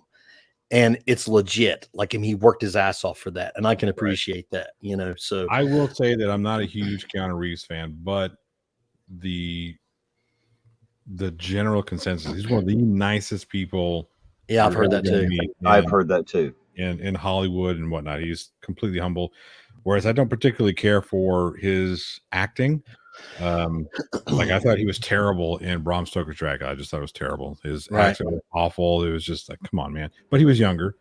Yeah, I didn't like him in Speed either, to be honest with you. I didn't like his role. I thought he played. Do you guys feel that John Wick was good for him, though? Do you feel that was he fit that character? To me, I did. I mean, Johnny's the expert, but to me, it grabbed me from the first scene. What do you think, Johnny? The thing that I will say about John Wick is that when you get an actor who has a passion project, they're going to do things that they normally wouldn't do. And you could tell that this was a passion project for Keanu Reeves. Yeah, he had fun. Yeah, it was most definitely about having fun, and you know, all the prep work that he put into it. You could tell he was having a good time.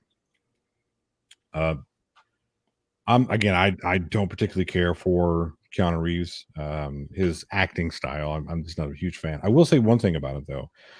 When he was in Bill, he played Ted perfectly. It was great. Mm-hmm. I thought that his portrayal in Speed, I thought it was on par. I thought it was a good role for him because it allowed him to break away from the Bill and Ted thing. Now I know there was a lot of films in between Bill and Ted and Speed. He did the Point Break. Yeah, Point Break with Patrick Swayze. I thought he was not very good in that. He was too much like I'm reading a cereal box. But what made Point Break good was Gary Busey.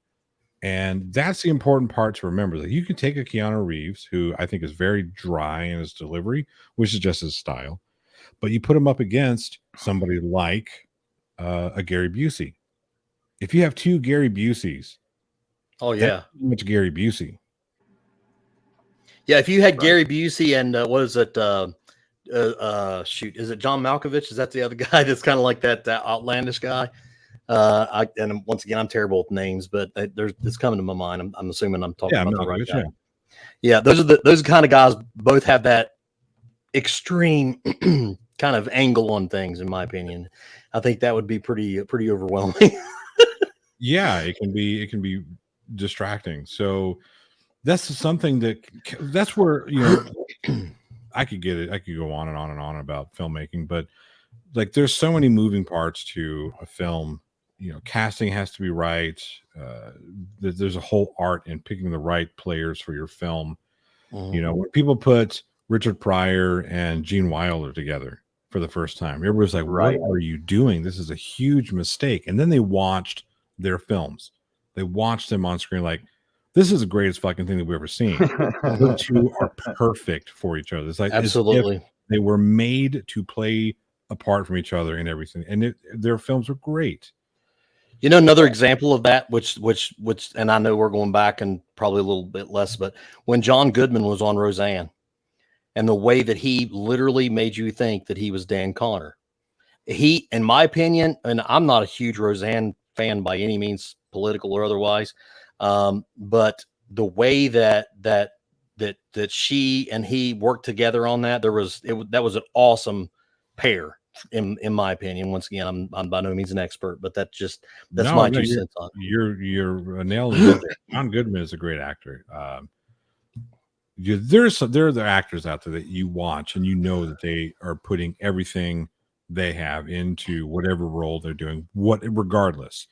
You know, that's one of the reasons why I brought up Toni Collette. When you watch her in everything she does, she owns whatever role she becomes the role. You can tell she does her homework. She puts all of her everything she's supposed to be. Should, you know, even if whatever, it doesn't matter. Like, even if you don't like the film, like Sixth Sense is a colossally good bad film. Right. Toni Collette in there is amazing. There's you know, she's just amazing.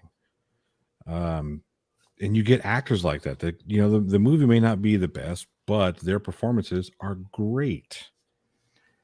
Well, you know, honestly, when I watched, and I just brought up Billy Bob there on Sling Blade, but I love that movie, by the way. And it's supposed to be a comedy. I can see that. It was originally Billy Bob Thornton wrote that as a comedy, and when they got in there and did it, because that's what the whole voice is supposed to be, comedic and everything, and then when they started getting into it, like, man, there's some real heartfelt moments in here. Let's really lean into the drama of it, still keeping some of the funny, but let's do it. And the movie works. I'll tell you what, my biggest shock factor of that was Dwight Yoakam's performance. He was great. I love that. I mean, I'm sitting there going, wow, he's like the most mediocre singer ever, but man, he's a hell of an actor. I mean, you know, he done a great job in that. If you want to see Dwight Yoakam at his funniest, you've got to watch a series called Wilfred. He shows up in season, he may be first season. But this is an old show. It has Elijah Wood in it. It's about the guy who hallucinates his neighbor's dog as a human in a dog suit. Look, if you like dark comedy, it is great. You will laugh your ass off. I think it's still on Hulu. So if you have Hulu, go check it out. You will not be disappointed. What was that called again? I'm sorry. It's called Wilfred. Wilfred. Thank you. It is great. So who's the best? Who's in there? And he's hilarious. I loved him in that movie, you know, and I mean, I've seen him in a few other little roles and stuff but to me, that just out of my experience with that cast, when you've got John Ritter played an awesome part in that movie. Yep. Of course, Billy Bob Thornton did. And then you got Dwight Yoakam, and all three angles are so like, don't forget Lucas Black. True. Absolutely. He was terrific in that role. Absolutely. But you know, I guess it's the way they meshed that you would have never seen. Who would have ever thought those three would mesh like that? You know what I mean? Like, wow, that was, I love that film. I mean, that's probably one of my top 10. So for me personally, one of the funniest lines I've ever heard was in that film, and Dwight Yoakam said it. And I guess because it hits so home to Hillbillyville where I live, some people have this attitude. He was talking about what the Bible said. And he had said something about this one begat that one begat another one, and lo and behold, some shit happened. And I about lost it. I about rolled plumb off the couch laughing, because I know people that's just how they feel. You know what I mean? That's how they see it. Oh, I love him. I thought that was great. And he plays just this despicable character in the movie, and he's really a genuinely nice person. Yeah, you know, I've actually heard that about him as well. I've heard that he's a very, very laid back guy. You know, which I mean, like I said, I think Billy Bob Thornton's awesome. I mean, there's a handful of them that I think are just they're so talented, it's pitiful. You know, it's like, wow, you know, this guy can play anything, and that's the prime example right there of literally that. Can you imagine that he wrote that movie and he says, let's make a part that's almost impossible to play. I mean, if you really think about it, and he pulls it off to that level to where I remember watching a film later on and thinking, it's so crazy to think that the Bad News Bears coach is Carl, right? I mean, it's like, wow, what an actor. You know what I mean? And the very next thing I saw after was Hanging 10 with what's his name? It was about the air traffic controllers. Oh, okay. Very next thing I saw him in, and it was kind of I was like, wait a minute, you know what? This guy was just, you know, it kind of threw me for a loop, but Yeah. Okay. So, in your opinion, the number one male actor in Hollywood is Oh, geez. somebody. If you were casting for an impossible role, for one of those, wow, this is really going to take some work. That is so tough to answer because it really depends on what the role is. Now, golly, that's so tough. I can tell you that I would have like a top 10. Okay, so number one action movie male actor who still has to act, to actually put on some real performance, but he's still got to have the action feel. But that's tough because young action stars are tough to really identify. Good ones, and they all kind of fall into a groove too. It seems like they're all kind of that, you know, and it seems like a lot of them don't really stick around. You know what I mean? Like, it seems like they kind of get in that, and if they're not giant, huge, or chiseled out like crazy, you know. Yeah, I mean, you look at so take a look at like the Chris's. You have Pratt, Hemsworth, and Evans, right? Mm-hmm. They're all decent actors in their own rights. I think that Pratt being probably the most versatile of the three of them, but I really wouldn't consider him like an action guy. He does some action stuff, but he's not. I wouldn't really say, "Hey, oh, that's an action guy." You know, he's not like I mean, I grew up in the 80s, right? We're talking about like, Arnold, Bruce Willis, and Arnold. Yeah, even Riggs and Murtaugh. You know what I mean? You got absolutely like those action stars. That was action for me. And then you had Chow Yun Fat, who was great in I think action. The answer's right there. The answer's right there on the screen. There was a movie I saw him in. It was called Crash Test Dummies. He played the car, but yeah. So it's really tough. I mean, it's really tough. I haven't really seen an action film in the past, golly, probably 10, 15 years. I was like, oh man, it's so great. Because I don't know, for me, I don't know if you guys agree with me, but the 80s are the greatest generation for entertainment. Music, film, television, all of it is the greatest generation. I can agree with that. And it's so tough to find that magic again. It's taking this fucking funny man from Moonlighting and putting him in this super action-packed thriller. That stuff just doesn't happen anymore. No.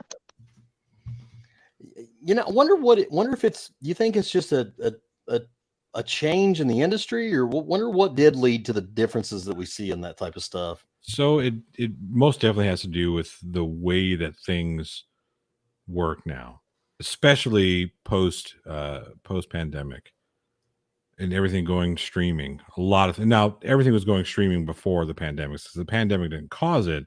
It just kind of like sped it up a little bit. I don't know. It's just very difficult. Everybody wants to, the flash in the pan again. Everybody wants to Die Hard that, you spend $250,000 on it and all of a sudden it makes millions and millions and millions worldwide. It's tough. And I think a lot of stuff has changed anyway, because I think the appeal of the audiences is really I think it's obviously shifted in my opinion. I think that things that didn't used to be so frowned on, you know what I mean? Like, honestly, the pro gun thing, you know what I mean? Like that changed probably a lot of things too, and the fact that it's not so cool to be pro 2A as much anymore, type thing. I don't know. But who knows where things change. But I do have to ask you this. Is there anybody else that could have possibly played Iron Man better than Robert Downey Jr.? No. And here's the thing. I've said this countless of times.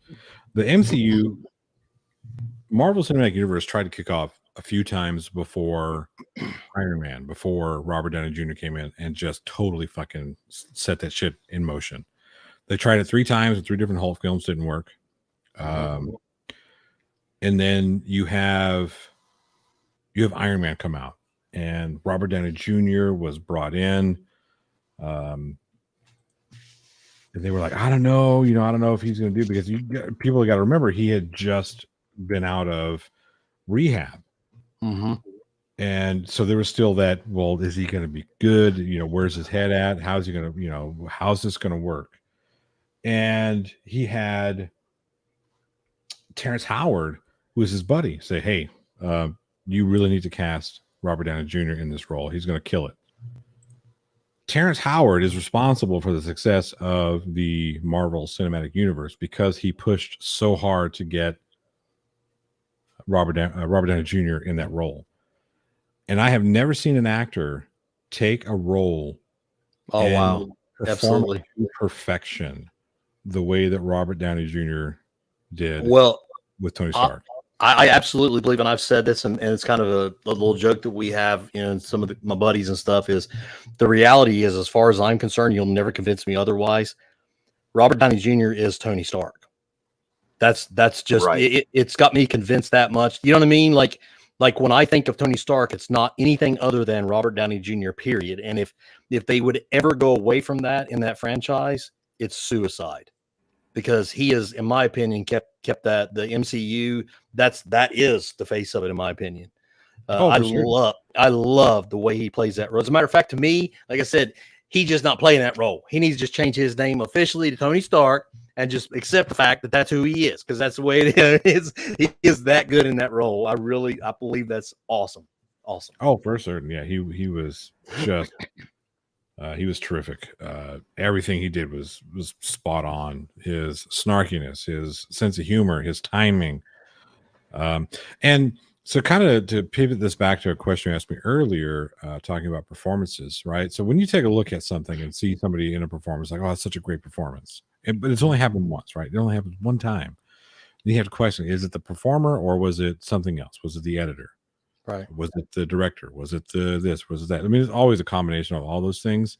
But you can take a look at some performers, and their performances are just colossally bad all the time, with different directors, different editors, different producers, different projects, and that kind of gets you that, oh, this is just not a good performer. This person can't do their job very well. Robert Downey Jr., I didn't like him before rehab. I wasn't a big fan of his. I thought he was kind of just not great. But then he came out of rehab. He did Iron Man. He did that. Oh gosh, what was that movie he did with Robert Duvall? I can't remember the name of it. It's going to kill me. It's going to come to me, but it doesn't matter. He was terrific in that, and that was more scripted. I thought he got so much better, but. Yeah. Did you see Kiss Kiss Bang Bang? I don't remember seeing that one. If I did, I think you would thoroughly enjoy that one. Now, Johnny, are you talking about The Judge? The Judge, yes, that's the one. That's the one. Did you see the movie idea someone put in the chat? Captain Fubar said Terry as Chad. Chad could play Chili. Steve-O as Terry, and in a surprise role, Chili as the Black Power Ranger mayor of Ironton. Okay, Johnny O, there you go, buddy. Now run with that. I will. No, wait. I'm sorry. Chili has to play Chris Perry because, after all, he knows what it's like to be black in America. I forgot. It was so nice of him to tell Mr. Perry that as well, so that he didn't have any more doubt about what it was like. Yeah. Wow. Yeah. So, I mean, what we expect any less? I mean, really, he's an expert on everything. So he's like Steve Martin in The Jerk. He was born a small black boy. Yeah. Well, I mean, they hate these cans. You know, I mean, and I think that Chili's like, he hates these cans.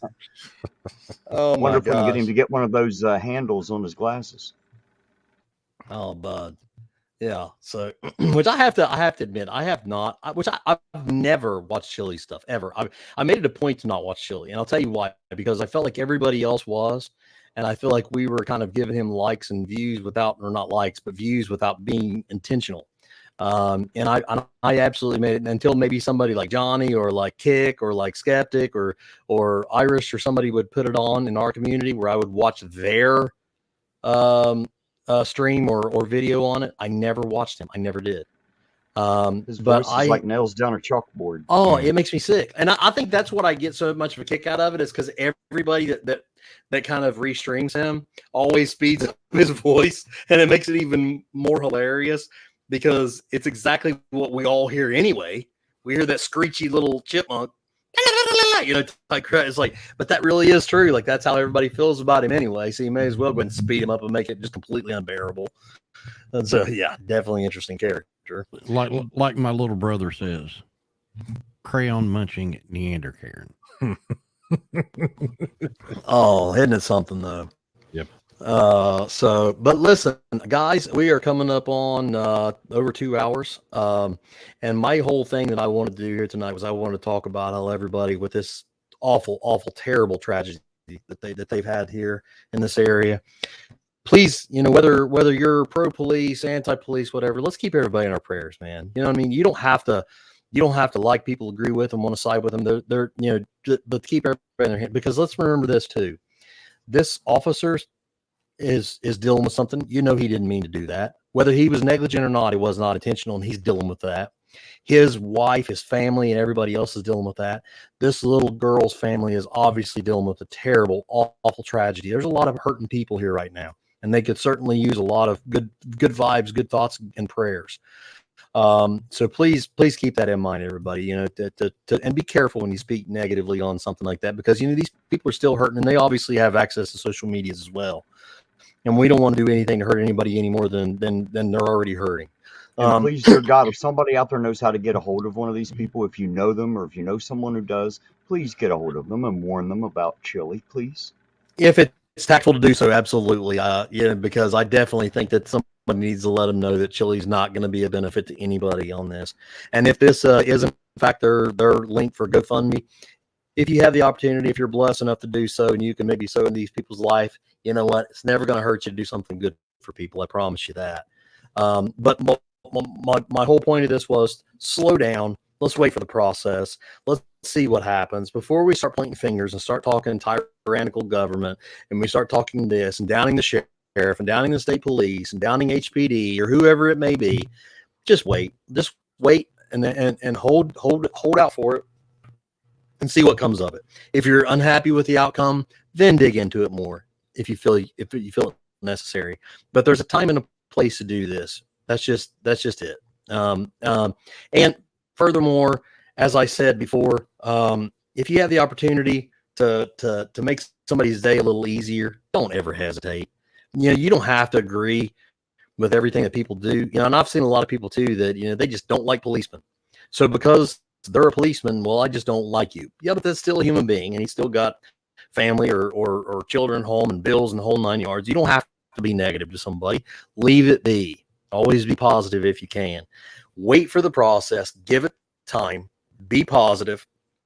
Don't be trying. And for God's sakes, if somebody actually has a direct line to Chili and you have any way to be able to talk to this man in a personal level, please tell him to leave this family be for a while as a respect thing.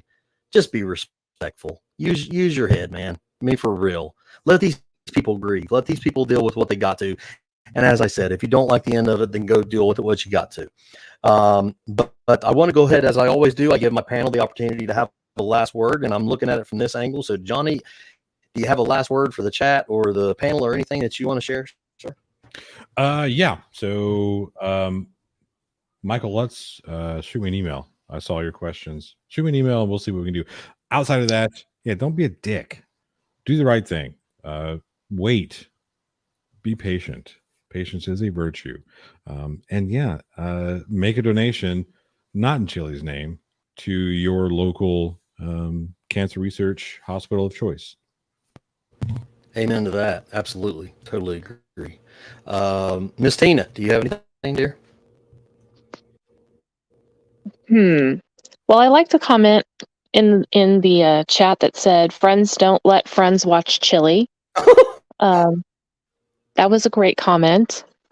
I really like that. But let's just keep this family in our thoughts, prayers, good vibes, however you feel, and hopefully wiser heads will prevail with them when it comes to allowing him to help them, because it is going to be a colossal mistake for him to be a part of this and not let this family grieve. I think we've all seen that time and again, and would absolutely agree with you on that, dear, for sure. Blue Bear, my friend, do you have anything you want to share? Yeah. Before you jump to conclusions, let the process happen.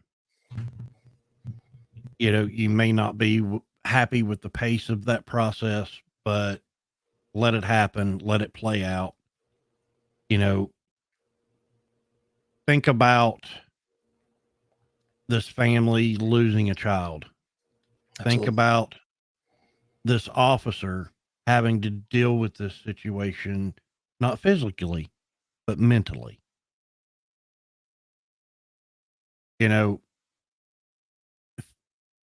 Think about both sides of the fence, or put the shoe on the other foot, as I always say.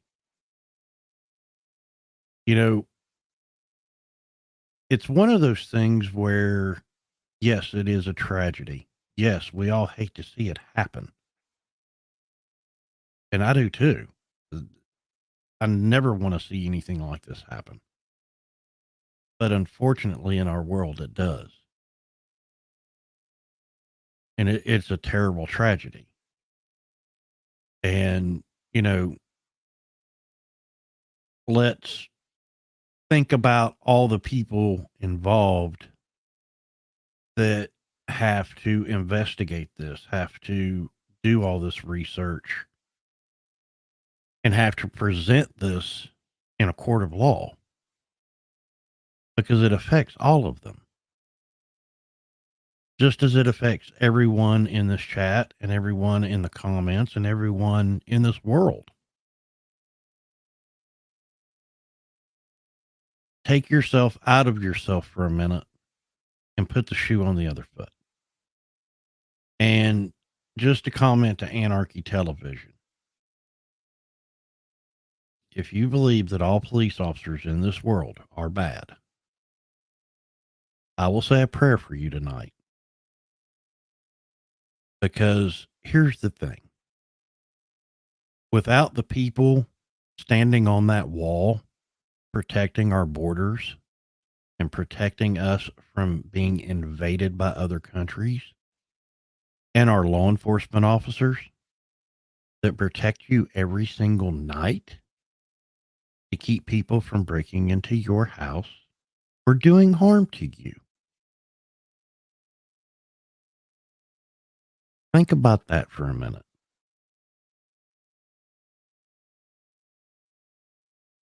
So with that, Chad, I'm going to turn it back to you. Thank you for having me on.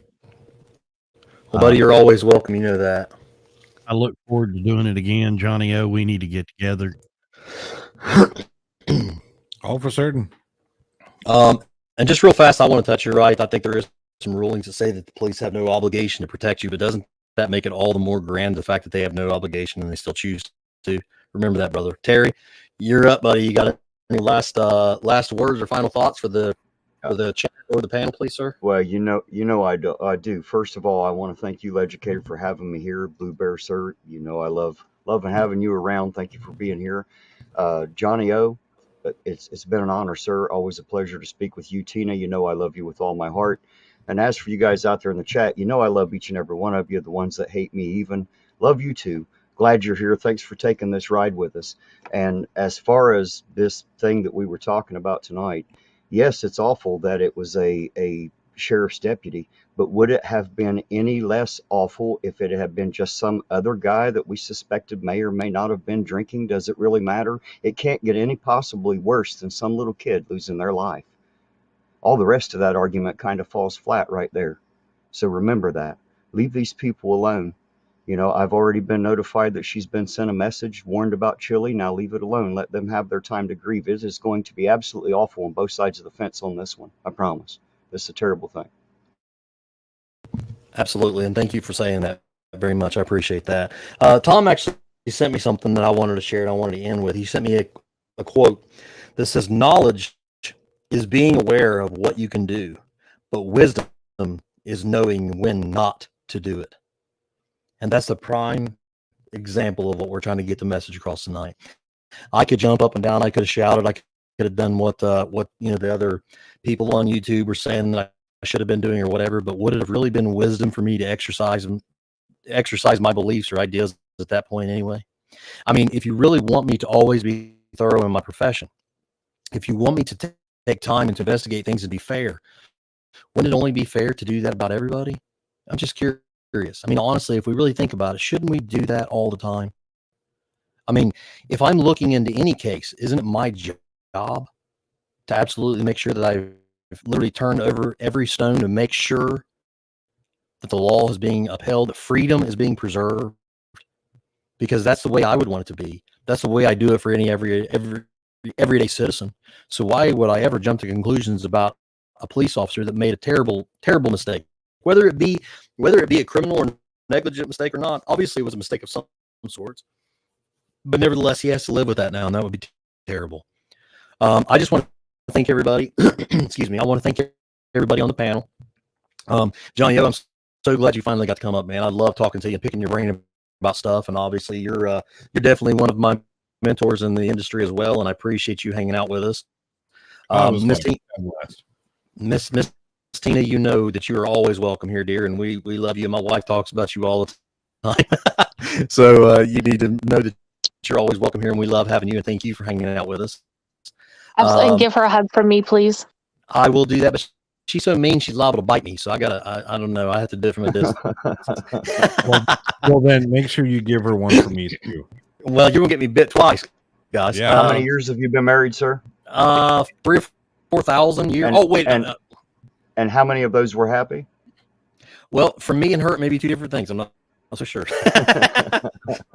But Blueberry, like I said, brother, you're always welcome, and I love having you here for your expertise and to kind of have another thought process. Sometimes I kind of count on Blueberry to back up what I'm saying about stuff, to make sure that maybe I'm not interpreting it wrong, and it feels good to have another law enforcement officer say, no, I think you're on that. So I appreciate you being here, brother. Definitely. And as always, Terry is, I said this, I don't know if we were live when I said this or not, but I swear to you, it's almost like time. I really feel like if Terry's not on my panel, then I'm just like, what's the use? I'm going to screw this up. I'm going to mess something up without Terry watching my chat, without Terry being able to help me behind the scenes do with stuff and all that. So it's absolutely a necessity for me. If you guys have not checked out Plot Hole, do yourself a favor, go check it out. Blueberry, Terry, everybody, I want you guys to check these channels out, because I really think that you're not going to be sorry for it. And here's the way I look at it. If you sub to one of these guys, let's say you sub to Blue, and you say, you know what, I've watched 4 or 5 of his videos, and I don't really like it. Guess what? It's so easy to unsub. But do yourself a favor, give them the opportunity, go over there, check their stuff out, get to know them as creators, get to know them and their personalities and the way they put stuff together. You're not going to be sorry. I would not ever tell you guys to check somebody out that I didn't think you would enjoy. I truly believe that. So check these guys out if you haven't already. And remember, like I said before, stay focused and stay driven. Don't let people bring you down with negativity. Don't let people bring you down with their ideals or feelings about something and drag you into something without putting your own heart and mind into something to make your own decisions. Because we do that, we go down that rabbit hole of being convinced and led around. Then that's exactly how Chili gets people to follow him, as he literally puts on a show with theatrics and he makes them believe his crap without any fundamental or backbone to anything he says. So be careful, put your own investigation into things. Think slow. I tell my guys all the time this: think slow and move fast. I want you to process everything. I want you to take on totality of circumstances. Scan, keep your eyes moving, keep your heart into it, keep your mind focused. And then if, God forbid, there has to be a time where it's time to act and it's dangerous, act fast. You've already put everything into it. Now you got to act fast. And that's exactly what I've been trying to say about this. Think slow. Look at the totality of this. Give this officer the benefit of the doubt. Show a grieving family respect. Do the right thing from a distance. Pray about this thing. Pray over these people if you're a praying type, and make sure that you keep a positive attitude and wait for the outcome. I truly believe the outcome is always better if it's left untouched and without a lot of distractions and nonsense, and that's what happens. And you let these guys do their job and let this come out, and then we'll see how it turns out, and the evidence is presented. Everybody can have their own opinion on it. But I appreciate everybody being with us. I appreciate all your all's comments, positive words. I get emails and comments from people. I have so much support. It boggles my mind. I really appreciate you guys. Happy New Year to everybody. This is the first of a wonderful year. You're going to be blessed. You're going to be running the things that you're not even going to know how to handle it all the good is about to come, because I guarantee it. Because we're going to stay focused. We're going to stay driven. We are going to absolutely, continually train like we fight, so we fight like we train. Good night, guys. We'll see you soon. Good night, everybody. Cheers.